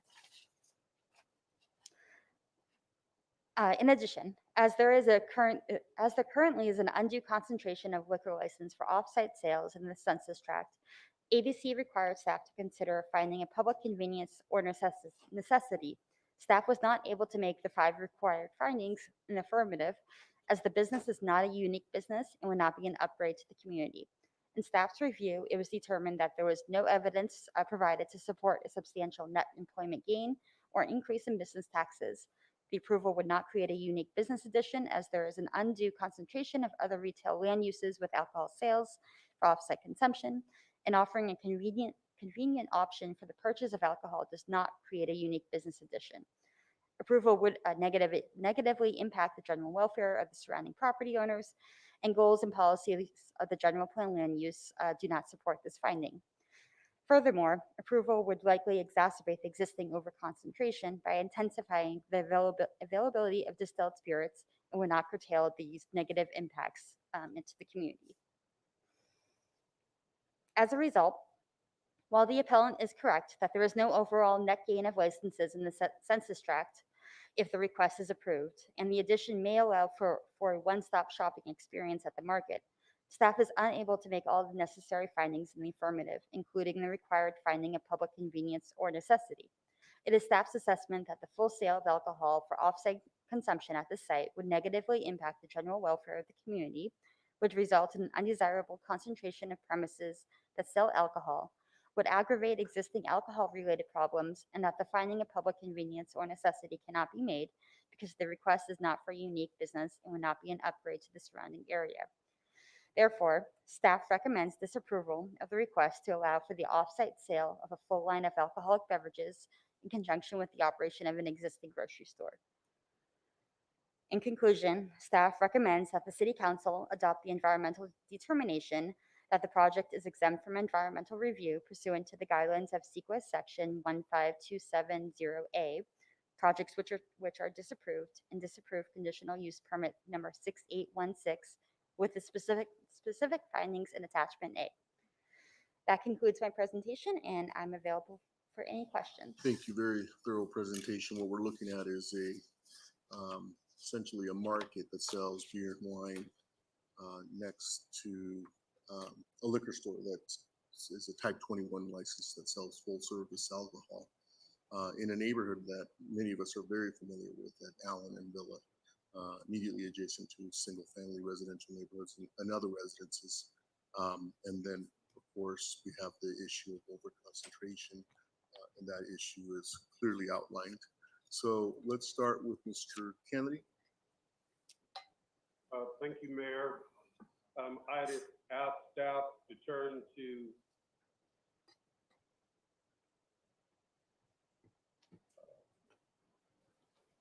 page 15 of your presentation. We're going to bring that up in 1 second. A point of order really quickly. Are we going through questions right now? Because don't we need to hear from the appellant? Yes, we're going to. Okay. So the council gets to ask questions. Okay. The appellant will get 8 minutes. Then Then we we'll come go to back. then we'll go to public comment, and then the appellant will have one more opportunity, 2 to 3 minutes to rebut. Thank you. I just want to be clear about one item, and I am prepared, Mayor, to make a motion as well. We need to hear from the public comment. Yeah, I got it. And the appellant first, Mr. Kelly. Thank you. But go ahead and. But I'm prepared to make a motion, not telling you what that motion will be. So on D, it reads, the project will contribute to long-term overall economic development. And then the bullet say negatively impact the general welfare of the surrounding property owners, and then refers to general plan policy 3.7. Is the bolded part inconsistent with the bullet? The bolded part is the finding that needs to be made. The bulleted portions are what the staff determined. So the finding that needs to be made is that this project would contribute to the long-term overall economic development goals of the area. The staff and the Board of Zoning Appeals 5-0 agreed that they can't, the findings don't support this finding. Thank you. So Mayor, I would like to be recognized at the appropriate time. Thank you. Let's turn to the appellant. I don't see anyone else in the queue. We'll turn to the appellant and then come back for public comments. So we'll bring in the appellant. Ethan Chong, and there was one other person. Ms. Strong? It's that's not the appellant. Hold on 1 second. Kevin Franklin is, I believe, going to speak. Mr. Franklin, *6 to unmute to participate. There you go. Oh, good evening, everyone. This is Kevin Franklin. I'm the applicant representative for this location. And So, Mr. Franklin, I would just, before you start, I just want to let you know, you have 8 minutes for this for your comments, and I will start the timer now. okay, does that include the other person that's representing this case also? Yes, the appellant team gets 8 minutes, so however you want to divide up that 8 minutes. We'll start with her then. So Faith Ann Trong? Yes, and mine will be, repeating exactly what you guys have already said, basically. So yes, let's hear from her first. All right, Ms. Trong, Faith Ann, if you could press *6 to unmute your phone. There you go. Hi, yes, this is Faith Ann Trump. Okay. Yeah, I'm speaking. Go ahead. I'm just speaking on behalf of okaying this permit. I myself am a business owner that owns a property, 1438 Locust Street. We're in a somewhat of a vicinity. I know the challenges of being a small business in Pasadena. And I frequented this market quite a bit when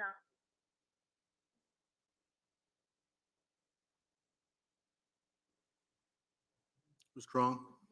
I think she's just a public commenter. of these owners. What I Ms. know- Trong, are you on the project, or are you part of the project team? Or are you just giving public comment? I'm a customer. I'm a customer. Oh, so your public comment. Sorry, I didn't mean to. Go ahead and finish, Ms. Strong. Oh, sorry. Okay. You've All right, got yeah, a I'm just minute or so left. Yeah, no, I just really like to speak on behalf of the responsibility of the owners concerning the current selling of liquor. And number one, when I've been over there, I used to run a small art in the park at a nearby park. and I had people that One came minute. that some were unhoused, unsheltered people, and Give a me one couple minute. had alcohol problems. And I went over to discuss with this particular, anybody came in intoxicated, and I was very impressed. That's how I first met, and I decided with this business and support it because of their responsible nature. She whipped out the business owner whipped out pages that the police department had given her of people that had had public intoxication charges, and she said, "Do you see these people? I will not sell to them because of what has happened in the past." And that made me feel good because I know these people have alcohol problems, and I oftentimes don't see that kind of dedication to the community and the welfare. As 30 these seconds. particular- Okay, market owners did. Number one, there was no details about what those calls were or when they came in, those nuisance calls. I know their market closes at 8 o'clock. And so I don't think that particular market should be blamed for things that would happen way long time after they close, because I see them as very responsible business owners that wouldn't just sell liquor and would be, and they do have a line of Indian foods, and I believe they would wanted to add Indian liquors that would go with them. I purchased quite a bit of their Indian supplies. So I would be one of those people, and that would be a unique thing because I don't think there's any other Indian markets around that might be selling Indian liquors. Thank you. So that's what Let's all I turn- really have to say. Turn to Mr. Because my Franklin. time's up. Thank you. Mr. Franklin? Mr. Franklin, we'll give you 5 minutes. Go ahead. Okay, yes, again, I'm a retired ABC special agent, and I'm assisting them with this application that's been denied on 2 fronts. And basically, it's denied based on public convenience and necessity, long-term economic growth, which is, arbitrary at best. Some people see long-term as being 5 minutes, some people 5 hours, some 5 years. Taxes, one of the findings you wanted about taxes. Of course, when you have alcohol, there's increased taxes. Beer and wine doesn't have taxes when it comes to the state of California. Employment gain. They're going to employ more people at the facility because of it. And again, if they employ 1 or 2 people, again, that's arbitrary, whether it's a big, substantial gain or not. But in terms of public convenience and necessity, this is all supposed to be public agency. The general public in Pasadena, as everyone known, and I've listened to this 1 hour of your meeting in Pasadena, and I can tell you, Pasadena people are very serious. If this community did not want them to have the upgraded license, they would come out in big numbers.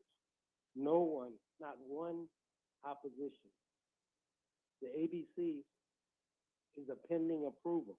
It's based on this last hurdle. The applicant has shown over the years to not contribute to the negative things that go on in the community.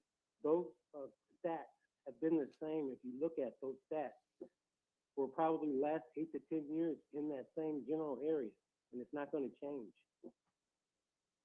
When you have a market that wants to have alcohol, it's a definite benefit to the community.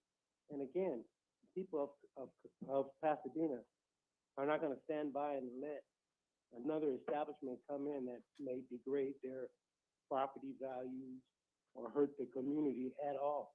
And you have not received 1 protest, 1 negative letter, not even from the police department. 2:30. And that's verifiable through ABC and the police department. You guys could have mitigated conditions for the market. Give them a chance. You could have mitigated hours till 8 p.m. As you know, most of those statistics happen after in the evening time. The type of items, you can restrict them, mitigate them to having what they have now.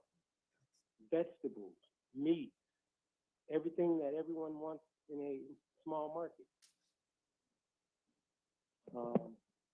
They also can place stickers plaques, different things on the bottles to show that no one from their establishment is doing anything negative in the community. There is a liquor store that's adjacent to their place, but that's not the same property owner. They don't have rights to park on their parking lot. And what happens to the market people? People go in and purchase all the market goods, and they take up a parking space, and they walk around the corner to go get the distilled spirits. That's not fair on them at all. Not fair. And again, these are public agencies. This is a public forum. This is a public department. And if the general public of Pasadena says they want a market with upgraded distilled spirits, give them a chance. Because again, you can mitigate everything. Everything can be mitigated. 1 minute. Especially in this situation. They've invested a lot of time and energy. And I only think it's fair for the city of Pasadena at the planning counter, when people come in with a type 21 and you know the stats don't support it, they should not have to go through this 1.5 years of hearings. When at the beginning, the planning department is the only one that's stopping this, not the community. And that's all I have to say. Thank you, Mr. Thanks for Franklin. your time. Thank you. Turning back to the council, Ms. Williams, did you have questions or comments? I don't have any questions or comments, but you guys know me from the meetings and all of the cases that we look at. I really go by the findings. And if the findings can't be made, then we can't extend our discretionary approval. So I appreciate the staff's work and the data that was compiled and really clearly laying out the findings in this case.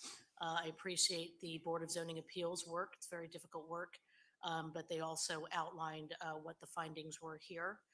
So I just leave it up to the council members. If you can make the findings, approve it. If you can't make the findings, don't approve it. Thanks. Thank you, Ms. Williams. Mr. Kennedy, before we turn to you, we have one public commenter and then an opportunity for the appellant to give a brief rebuttal. Brendan Grip. Mr. Grip, if you want to unmute your display.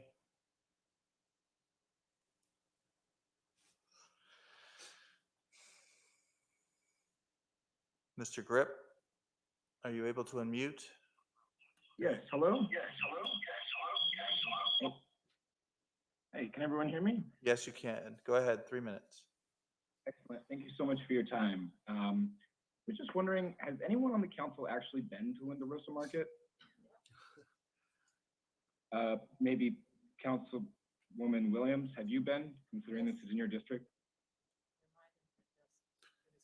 Yeah, if you can just give your presentation, sir. I think we're all very familiar with this intersection and these Gotcha. businesses. Okay. Right on. Well, I thought that one thing that was In interesting. fact, I remember when Linda Rosa Market was actually on Linda Rosa and Locust near just above Foothill. But go ahead. Excellent. So much before the Gold Line came, right? Oh, yeah. It seems that a lot of these crime statistics are definitely attributed right to the Gold Line. Not to mention that there's already alcohol on premises. It seems like this woman, I mean, actually, you guys know about that because just over a year ago, you guys were all talking about it, about how one of our top priorities is to enhance the safety of the Gold Line. So I feel like a lot of these things, most of this crime and stuff is attributed to that, not because someone's able to buy Indian alcohol at $7.55. Come on, guys, that's ridiculous. I mean, sure, I guess it's hard for you, or could be hard for you guys to make a case for why this will, enhance the neighborhood if you don't live in it. I think that, someone said it perfectly, that Pasadena people will tell you what they want. If no one has spoken out about how this is a bad thing, I mean, I don't get it. Like,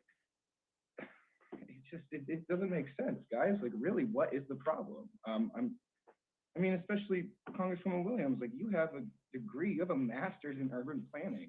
Of course, you know the implications of the Metro line that they must have to outweigh a liquor store or a market being able to sell alcohol till 8 o'clock. So yeah, just as someone who lives there and speaking with these business owners for so long, I actually went there last night, and you know who was there? Her 2 sons working. You know who was there 2 weeks ago when she was visiting in family in India? Her husband. She employs tons of people that are from Pasadena. So I really hope that you guys can, you know, look past this. Jennifer, Ms. Driver, I thought you did a great presentation. It was very thorough. 30 I did not like seconds. how you omitted to mention the gold line. I thought that was disingenuous, but that's neither here nor there. Well, right on, guys. I really hope that you guys reevaluate this before you just shoot it down because, you know, it doesn't fit some open-ended, indescript, you know, thing. So, yeah, hope you guys have a great day and thank you for your time. Thank you, Mr. Grip. All right, turning back to the council, Mr. Kennedy, do you have a motion?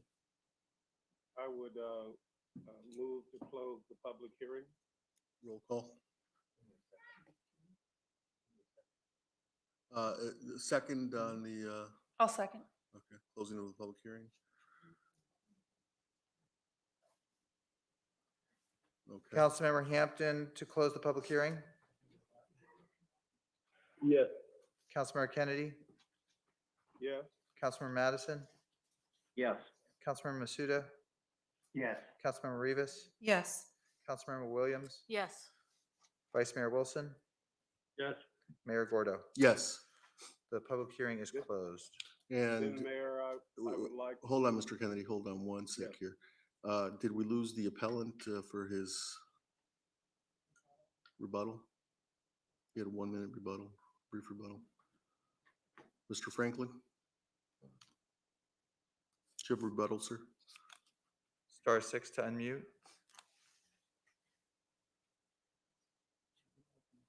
Oh, okay, I guess there was nothing to, again, I'm pointing out, there was nothing to rebut. Okay, No negative input. Okay. thank you, Mr. Franklin. Mr. Kennedy? Mayor and colleagues, I think that staff's presentation was thorough. There was one clarification I had on page 15D, and the mayor answered that. Clearly, there is an over concentration of youth, not because I say it, but because the empirical data supports it. And the good thing about what staff is recommending today, it doesn't in any way negatively impact this business from being successful. So I would move staff's recommendation, adopt the environmental determination that the project is exempt from environmental review pursuant to the guidelines of the California Environmental Quality Act. And then on 2, uphold the Board of Zoning Appeals decision and disapprove conditional use permit number 6816. And that's it. Thank you, Mr. Kennedy. Is there a second? Second. It's been moved and seconded. Roll call. To approve the staff recommendation, Councilmember Hampton,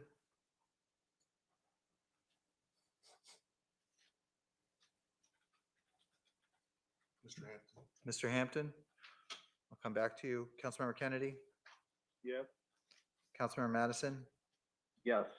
Councilmember Masuda, Yes. Councilmember Rivas, Yes. Councilmember Williams, Yes. Vice Mayor Wilson, Yes. Mayor Gordo, Oh, yeah, sorry. Councilmember Hampton. That was Yeah. a yes. The motion is approved without opposition. 8 in favor, none against. Thank you. Next, another public hearing. This is an appeal of the Board of Zoning Appeals decision on the administrator's determination regarding the property at 1450 North Fair Oaks Avenue. Mayor, this is actually not a public hearing. This is just a regular agenda item that is an appeal. There was no public hearing noticing required. The city clerk's office did receive one letter providing comments and expressing support for the staff recommendation, which is to uphold the Board of Zoning Appeals decision related to the zoning administrator's determination number 55. And one letter was received requesting a continuance of the matter to allow more time to present all the relevant information to the city. That correspondence was posted online, distributed to the council, and as part of the public, as part of the record for this item. Okay, I think we'll for a brief presentation. We're familiar with this matter, and the issue of came front and center during the middle of COVID. And so let's turn to Mayor, there was a request from the appellant to ask for a continuance. I called that out in the correspondence. If you want to bring in the appellant, we could ask that he may ask that the matter be continued fully. I don't know what the staff wants to do. Why don't we do a quick presentation and then we'll turn to the appellant for some brief comments. Mayor, thank you. As you said, this was highlighted during COVID as well as in the state auditor's report. The facts of this case are quite simple, and we'll make it very straightforward. It's about 14 slides. So I'll ask Ms. Driver to proceed, please. Good evening. Good evening again, Jennifer with Planning Department. The case before you today is the appeal of the determination by the zoning administrator that the non-conforming medical services extended care land use at 1450 North Fair Oaks Avenue lost its non-conforming status pursuant to Pasadena Municipal Code Section 1771-60 subsection B1, where the non-conforming use was discontinued for a continuous period of at least 12 months. The subject appeal states that the non-conforming medical services extended care land use did not lose its non-conforming status due to disuse, and the Board of Zoning Appeals erred in their decision. The slide kind of goes over the timeline of the history of the site and the operator. Most importantly, I want to note that, well, I guess not most important, I want to note that research has shown that the operator has received numerous notices of health and safety deficiencies from the California Department of Public Health for several years with varying degrees of significance. However, it is the period after the onset of COVID that the severity of the conditions escalated. On May 4th, 2020, after complaints had been received, it was determined that the facility had not fully complied with the recommendations given to the facility and that they documented noncompliance with cohorting and other COVID-19 infection protocols. Then on May 15th, 2020, the County Health Department inspected the facility and identified 6 deficiencies that posed immediate jeopardy to residents' health and safety. And finally, after repeated inspections that documented failure to remedy these deficiencies, on June 10th, 2020, the license to operate Golden Cross was temporarily suspended by the Licensing and Certification Program Division of CDPH. It is at this point that the medical services extended care use was discontinued at this facility. In addition, on June 11th, 2020, all the Golden Cross residents were evacuated and have not returned to this day.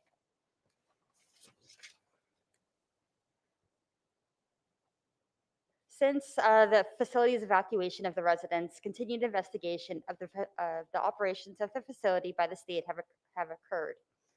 As referenced in the staff report, in February 2021, the Inspector General issued a report detailing the state of skilled nursing facilities and detailed the events that occurred at this facility. Again, on May 24th, 2021, the Licensing and Certification Program of CDPH permanently revoked Golden Cross Healthcare's license to operate the facility because they had not complied with the statutory obligation to renew the license. As a result, pursuant to Pasadena Municipal Code Section 1771.060.A2, due to the revocation of the required license to operate the non-conforming use, the non-conforming use shall cease and be abated. In addition, on June 10th, 2021, the facility had no residents residing there, no medical services provided, and the non-conforming use had been discontinued for a continuous period of 12 months. And pursuant to Pasadena Municipal Code Section 1771.060.B-1, because the non-conforming use was discontinued for a continuous period of at least 12 months, the facility lost its non-conforming status. So meanwhile, the city of Pasadena was following the status of this facility. And on June 16th, 2021, the zoning administrator issued a determination that the non-conforming medical services extended care land use had lost its non-conforming status due to the disuse for a period of at least 12 months. The case was appealed to the Board of Zoning Appeals by the owner of the facility, owner of the property, 1450 North Fair Oaks LLC. On August 19, 2021, the Board of Zoning Appeals heard the appeal and upheld the zoning administrator's determination. Then on August 26, 2021, an appeal of this decision was filed to the City Council. Just want to clarify that the definition of medical services, extended care, means that it's an establishment providing care on a 24-hour basis for persons requiring regular medical attention, but excluding providing surgical or emergency medical services. The crux of the issue is whether the nonconforming use lost its nonconforming status as outlined in the Pasadena Municipal Code section 1771.060, which is titled Termination of Nonconforming Uses by Discontinuance. To summarize these code sections, a nonconforming use shall be terminated after 12 months of disuse unless substantial and credible evidence satisfactory to the zoning administrator is provided to support the determination that the nonconforming use did not lapse for more than 12 months. Evidence includes proof of abandonment or the lack of necessary licenses to continue the nonconforming use. Based on the evidence obtained, the zoning administrator made the determination that the use had lapsed for over 12 months and pursuant to this code section should not be reestablished. In addition, on April of 2021, the Pasadena Municipal Code was amended to include the required termination of a nonconforming use if the license required to operate the nonconforming use is revoked, terminated, or suspended. Based on the revocation of the required license to operate in May 2021 by the state, the nonconforming use shall cease and be abated. On August 19, 2021, the Board of Zoning Appeals heard the case and heard the applicant's appeal points. The appellant asserted that the use of the property did not cease on June 10, 2020, and in fact has never ceased and is still active today. Stated that the property owner and operator of the facility are not bound together, and that the property owner, 1450 North Fair Oaks LLC, has maintained the property in a condition to receive patients, despite the fact that the operator, Golden Cross Healthcare, had their license suspended. It also stated that the use of the facility was continued because the beds are still at the facility, the medical records are still available, and the office functions of the facility are still proceeding. The appellant also contested that the use of the facility has continued even though no patients reside on the site.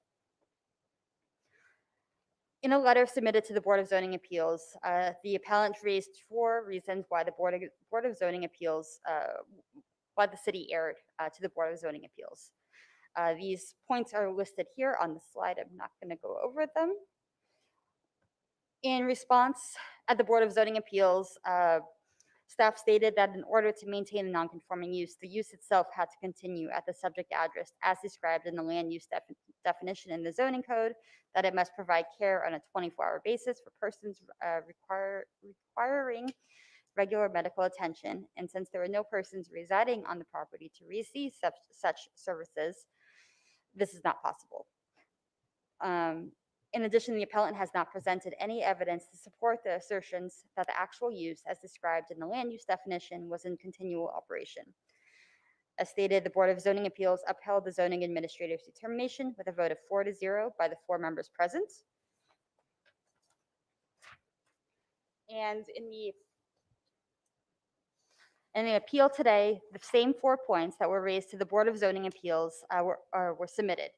They include that the zoning administrator determination did not comply with the legal standard for abandonment or nonconforming rights as delineated by the California courts, that the city has not offered the required evidence to support loss of nonconforming property rights under the zoning code, that the suspension of use was involuntary and temporary and should be allowed to continue as a matter of equity and fairness, and 4, that the property's land use is not dictated by the CDPH license.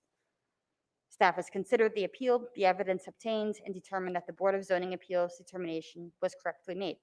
It is staff's conclusion that the nonconforming use was discontinued on June 10, 2020, with a temporary suspension of the license and subsequent evacuation on June 11th.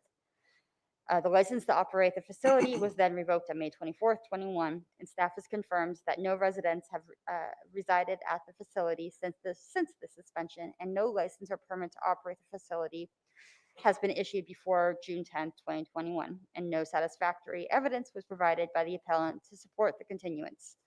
As a result, based on the evidence on June 10th, 2021, the non-conforming use at this property lost its non-conforming status and cannot be able to be reestablished. In conclusion, it is recommended that the City Council uphold the Board of Zoning Appeals decision to uphold the zoning administrator's determination that the non-conforming medical services extended care land use lost its non-conforming status after discontinuance of use for more than 12 months and shall not be reestablished.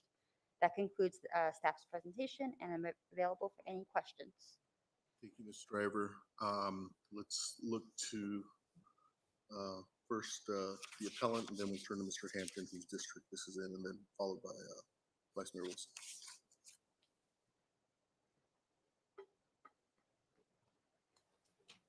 Yeah.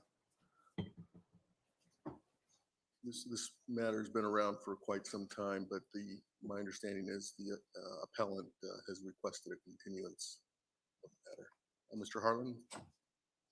Yes, good evening. Yes, we have requested a continuance and would appreciate your consideration for that request. And do you have a date in mind, Mr. Harlan, that you'd like the council to consider? I think 45 days would be okay. I don't know how that aligns with your calendar after the first of the year, but I think probably closer to January 10th is your first meeting. Okay. We'll turn to the council member representing the area, Mr. Hampton.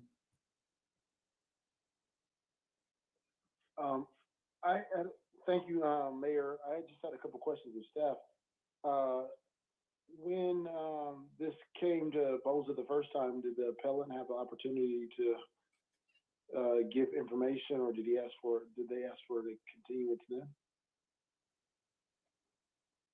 They were able to present a report and rebuttal at the Board of Zoning Appeals. So they did present information and were ready to go. They did not request a continuance. I'm sorry, they did not request a continuance. And then now it's coming to us. So that, and how much time was that lapse in between then? Between the Board of Zoning Appeals? I guess, yeah, so I'm sorry, how much time did they have to prepare for Board of Zoning Appeals before they got the Board of Zoning Appeals, and then how much time from approximately 3 months, Councilmember. 3 months to prepare for Board of Zoning Appeals. And how many months has it been since this has gone to Board of Zoning Appeals? 3 months. So it's been a total of about a half a year. That's correct. Okay. How long has the facility been closed? Since June 10th, 2020. Right. I'm just asking, I see this in the staff report. I'm just asking these questions so that they're in the public record. And from a staff perspective, do you believe that the appellant has presented a significant case, or do you think the findings would change within 40 days, 45 days? We can't imagine what information we presented that would change the facts in the case, which are the facility was vacated on June 10th. No services have been provided in there related to patients since then. Okay. And so if that is the case, I guess, Jeff, what information do you believe that you have that should require us to grant you a continuance tonight if it's potentially not going to change at the end of the day, the outcome of Mr. Harlan, if you can respond to the issue of what Mr. Harlan. What new Yeah. information you might provide, and then also state your appeal on the record. Yes. So, Councilmember Hampton, I'm hoping that I can provide some information. My client is working and discussing potential new operator. We're hoping to obviate the need to have record, I am dark like. Okay, and so the city, staff, if there was a new, operator, would that change anything? Or just It in would not, 45 days? it would not change the non-conforming use status. A different owner doesn't change that. Okay, so, I think we should move forward with this tonight. Mr. Harlan, if you can respond and put your appeal. One of the questions that people in the community might have is, either you had patients there or you didn't. What's the answer to that question? Well, Mr. Mayor, let me actually formally respond to this as an appeal here. So we represent property owner said Vibra, and we urge council to reject staff's recommendation here. To your question about patients and their residents, I want to say at the outset that any information presented regarding the officer, Gold Cross Healthcare temporary suspension of its license by the state is, for all intents and purposes, irrelevant for determining non-conforming rights. And while it's interesting, and obviously, as you know, it was front and center in local news, it is highly prejudicial here and has no bearing on the property itself. And this is an important point because non-conforming rights run with land. They're not personal, in fact, tied to the property, not the operator. And the appellant property owner here has established a vested right to existing non-conforming use. So in short, this is really a matter about whether or not the property's use was discontinued for the prescribed time, which was 12 months according to the zoning code. And from a legal perspective, discontinuance is equivalent to abandonment. And we lay this out in our letter to the Court Zoning Appeals, both City Council, and it seems like staff has responded correctly to. Mr. Harlan? Yes. I'm sorry, I want to make sure that you get a fair opportunity to speak to us clearly. I don't know if it's just me, but I'm hearing a ridiculous echo as you speak. And it sounds like it might be coming from the council chambers. Well, I wish I could be there in person. It's not coming from the council chambers.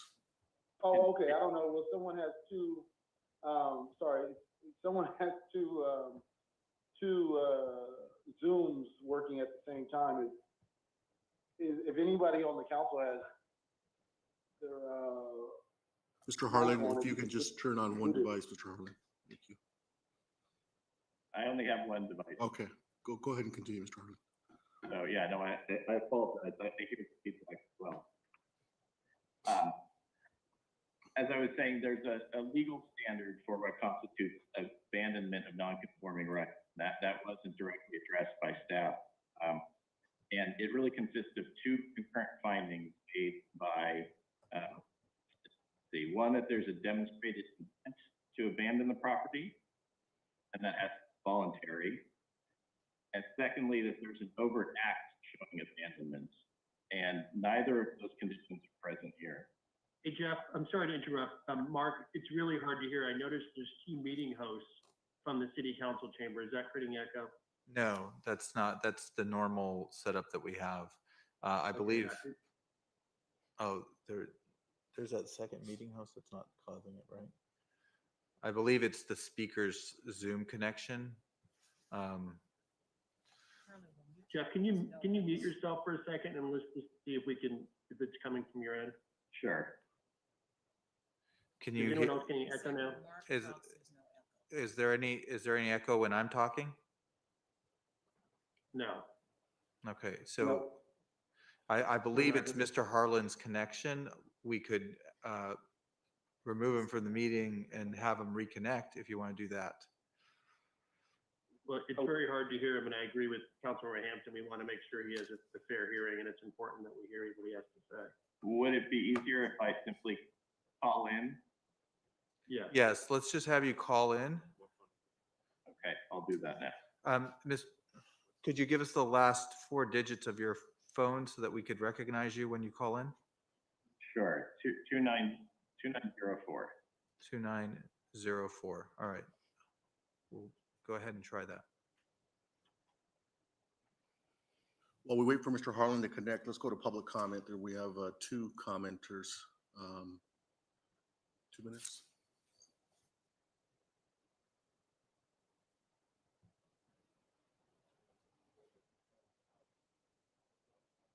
Bob Ladd, followed by Jill Shook. Mr. Ladd. Hello, Mayor and council members. My name is Bob Ladd. I ask that you uphold the decision reached by the Board of Zoning Appeals regarding 1450 North Fair Oaks Avenue, Golden Cross Healthcare.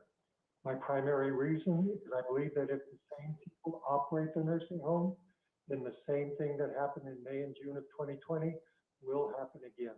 I realize this is independent of the assertion that the petitioner's non-conforming use has lapsed, but I ask you to hear me out. Through the use of licensed legal corporations, almost no one can confidently say with whom they're dealing. As explained in page 30 on attachment I, LLCs can disguise operations in many ways. I think this does bear on the property. I had hoped to put my terrible experiences with Golden Cross Healthcare behind me, but their efforts to reopen call on me to make a statement. When I investigated legal action in 2020, their attorneys told mine that they would declare bankruptcy. They also said that when new owners took over in the form of the U.S. Navy, the insurance company ceased coverage. Those two pieces of information made a lawsuit unattractive for my attorney. According to page 10 in attachment I, the U.S. Navy was on site from May 8th to the 11th. My spouse was transported from Golden Cross Healthcare to Huntington Memorial on the morning of May 8th, 2020, and pronounced dead at 7:40 a.m. I will assume my spouse's death prompted the Navy's arrival later that day. I question whether there was truly no insurance in effect at the time. 20 As seconds. to Golden Cross Healthcare's counsel telling mine there was no insurance, there was a patient admitted on May 23rd, 2020, at least 2 weeks after the claimed insurance had lapsed. Page 52 in attachment H says that a resident 1 was readmitted on May 23rd, 2020. Lack of transparency allows many failings to continue. Now Golden Cross Healthcare is back, but they will probably say it is different now. As I said at the outset, I believe that if the same people operate the nursing home, then the same thing that happened in May and June of 2020 will happen again. Mr. Ladd, your Please time has do not expired. allow their lapsed zoning variants to be renewed. Thank you. Thank you, Mr. Ladd. We're sorry for your loss, sir. Jill Shook.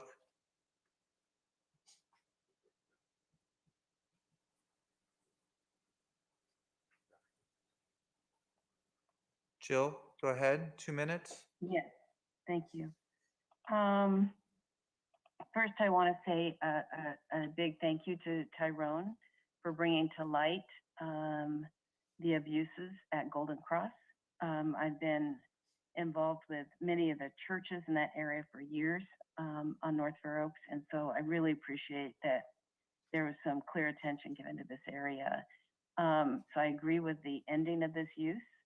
But I'm also aware that it makes no sense to have a vacant building when we have 300 unsheltered people in Pasadena living on our streets. So during these cold nights, it makes sense to allow an unused vacant building to be adapted into a place for unhoused neighbors to stay safe and warm during the winter or for transitional housing. Even eventually for some permanent supportive housing. I'm in regular contact with the 10 churches within a block or two of this area. They have all stated their great concern and their commitment to address homelessness and their support of affordable housing. So please consider approaching the owner of this site for one of these uses instead of its prior use for extended care. And I do hope that we can obtain from the city the data we need to adequately care for emergency housing that still has not been obtained and what the needs are for this winter and if there's enough vouchers. So 20 so seconds. that's my public comment. Okay. Thank you. Thank you, Ms. Shook. So back to the question of a continuance. I don't see anyone making a motion for a continuance. I think this matters had been brewing for quite some time, and the appellants had Can we bring him back in? plenty of time to prepare for today's proceeding. I don't know that another 45 days would change the question as to whether or not they were operating and had clients at the facility. And so I'm not prepared to proceed with a continuance, and I don't see anyone else moving for a continuance. Did we lose Mr. Harlan? Do we get him back? Okay, let's go to Mr. Harlan for a brief rebuttal. We'll bring him back in. Well, he still had at least 5 or 6 minutes left on his initial statements. Mr. Harlan? *6 to unmute.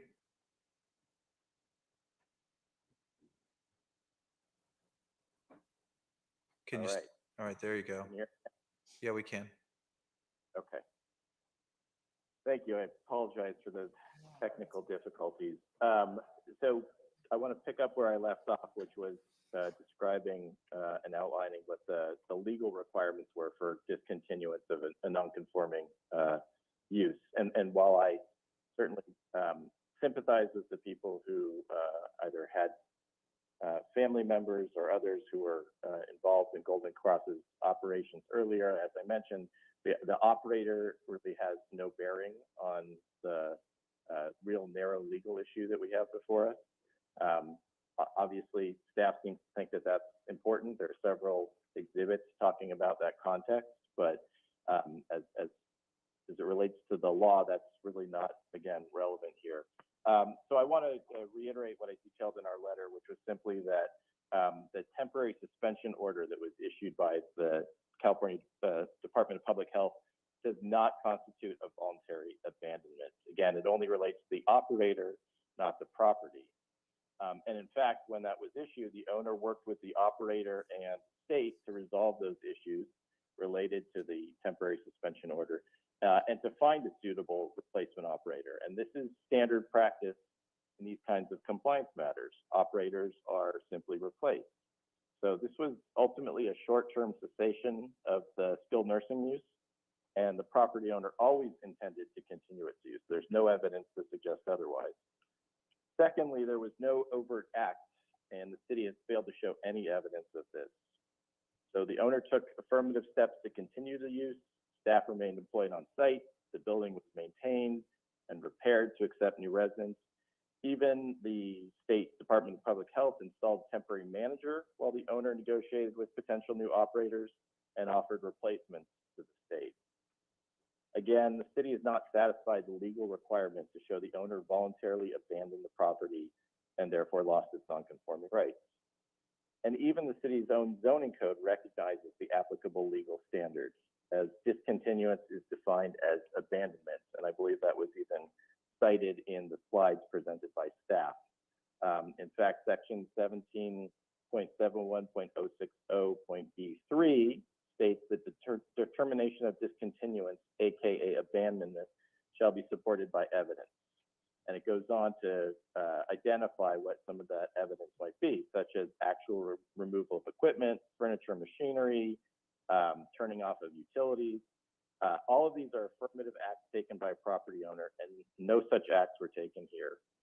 And we've also presented evidence, I believe it's Exhibit B to our letter, showing that according to the federal agency administering the operator's Medicare agreement, the agreement remained in effect until at least November of 2020. Ultimately, there's no evidence of a voluntary abandonment. Even while there's a temporary suspension of the license, the use still remains in operation. To be sure, the city's original variance determines the use, not the state license. And the focus of the operator's license is misplaced because that doesn't determine the city's use under the city's own authority. In fact, if you look at the language of what the city defines as medical services, extended care, there's absolutely no mention or reference to a license. It's not necessary. So much like with a conditional use permit for an establishment that serves alcohol, city approves the CUP and the operator seeks an alcohol license from the state. Suspension of that ABC license does not discontinue the underlying use. And finally, I want to appeal to your sense of fairness and equity here. Under the Board of Zoning Appeals determination, that doesn't exist. That analysis simply states that the State Department of Public Health could protract the enforcement matter, which it did, and essentially run out the clock on the owner's non-conforming property rights. From an objective standpoint, that's just unfair. And it also represents the city ceding its local land use authority to another agency. And I don't know of any city that wants to submit local control like that. And as a matter of public policy, the city should not penalize property owners whose tenants are subject to enforcement actions by agencies that are beyond the owner's control. And lastly, terminating non-conforming rights, and in fact, that's what's attached here to the property for more than 30 years, is not a light matter. If you look closely at the city's reported evidence, it's only that there's a license that was suspended and no residents on site. 1 minute. In sum, the Board of Zoning Appeals determination fails to meet the legal standard for to terminate the existing legal non-conforming rights. City's offered no evidence the owner voluntarily abandoned the property, and we've shown that the property owner in fact took all necessary efforts to continue the skilled nursing use of the property. The appellant has a vested right to continue its use, and termination would deprive it of property without the required due process of law. Therefore, we urge you to reject the staff's recommendation and confirm the property owner's legal non-conforming rights remain intact. I'm available for any questions. Thank you, Mr. Harlan. Back to the council. Mr. Hampton, did you, Mr. Kennedy, did you have a motion on the appeal? I will gladly second Mr. Hampton's motion. This has been a very difficult issue process for all of us in this community. I would say that Mr. Harlan has represented his client with aplomb.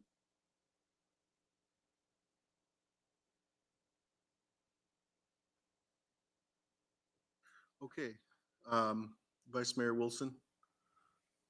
I would want the city attorney or office to respond to the council's claim that they're separating the use from the particular operator. I mean, I think it's worth a response. Yes, this is Michelle Bonarise. The property is subject to the conditions that apply for non-conforming uses that run with the land. It is not based on who the operator is. It is based on the land use and the cessation or the stopping of that use as has been outlined in the staff report. Yeah, there's a follow-up question. I know we, during COVID, suspended certain type of time rules and limits. I want to make sure that this wasn't, didn't inadvertently get some sort of time extension. Have we validated that that was not the case? That this did not get such a time extension. Okay, that's been looked at specifically because I know there was a lot of extensions that we as a council adopted and that has been vetted.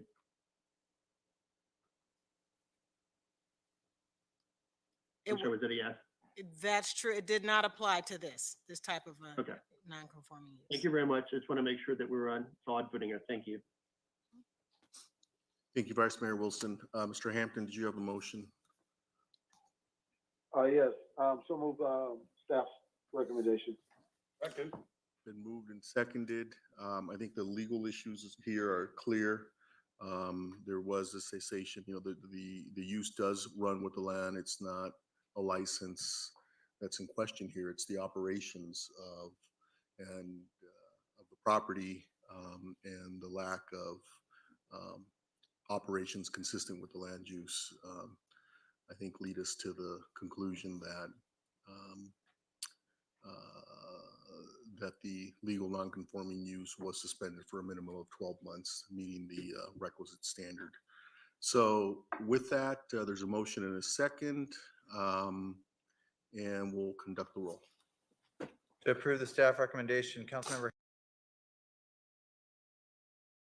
Hampton, Yes. Councilmember Kennedy, Yes.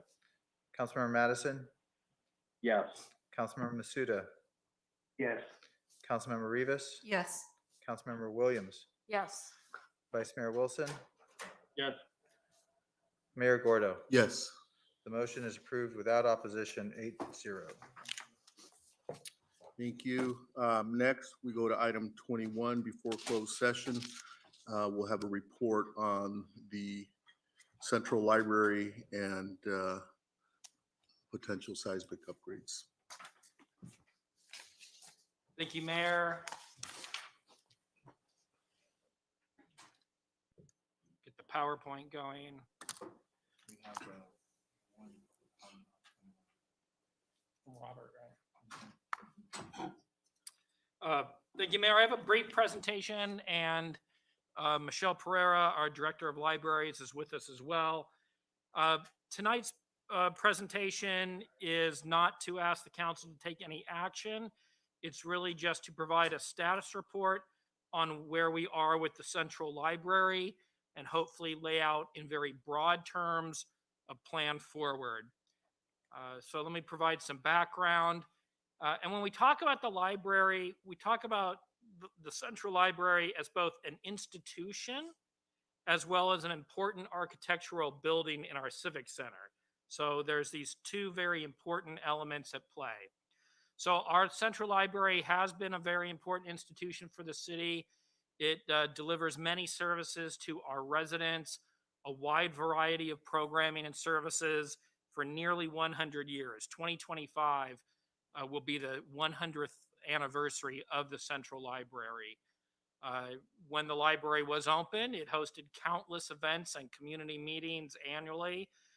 As we've gone out to talk to our residents, they have consistently agreed that the libraries play a critical role in educating our young children.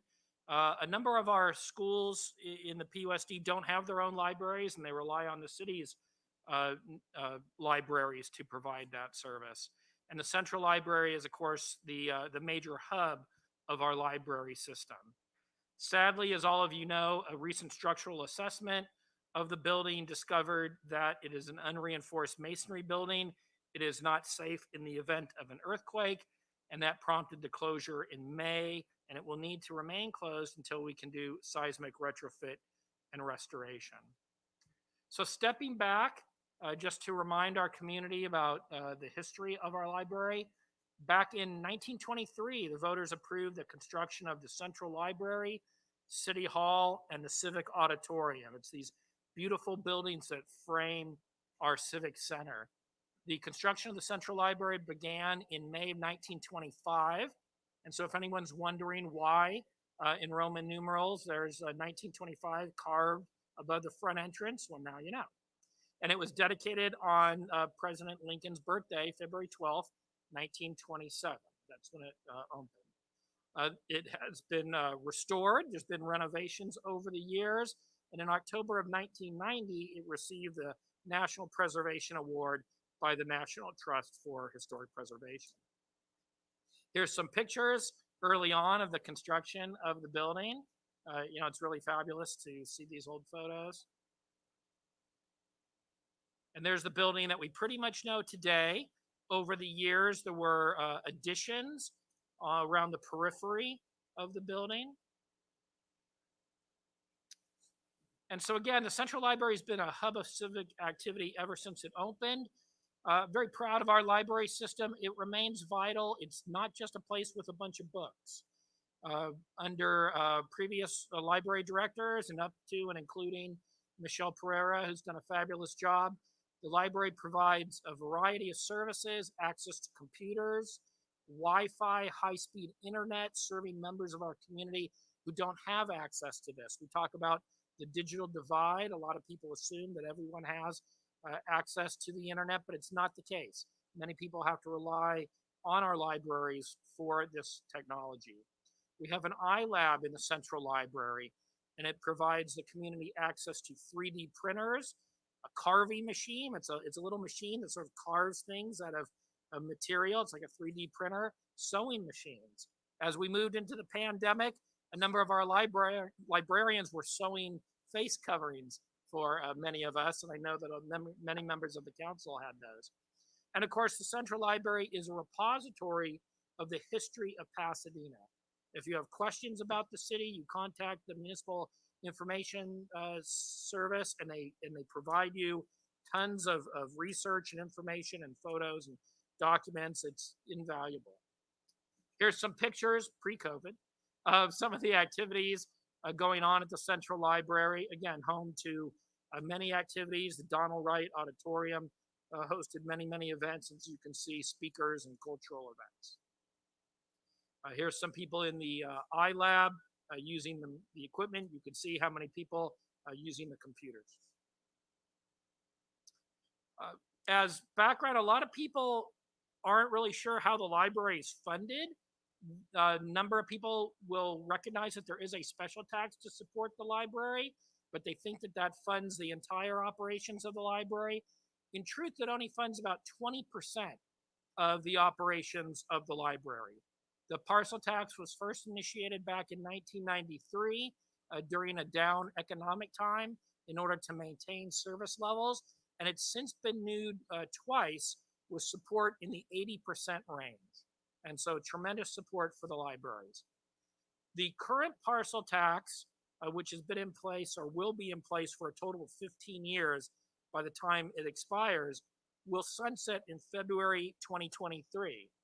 So the reason I mention this is because that's what prompted our assessment of the building.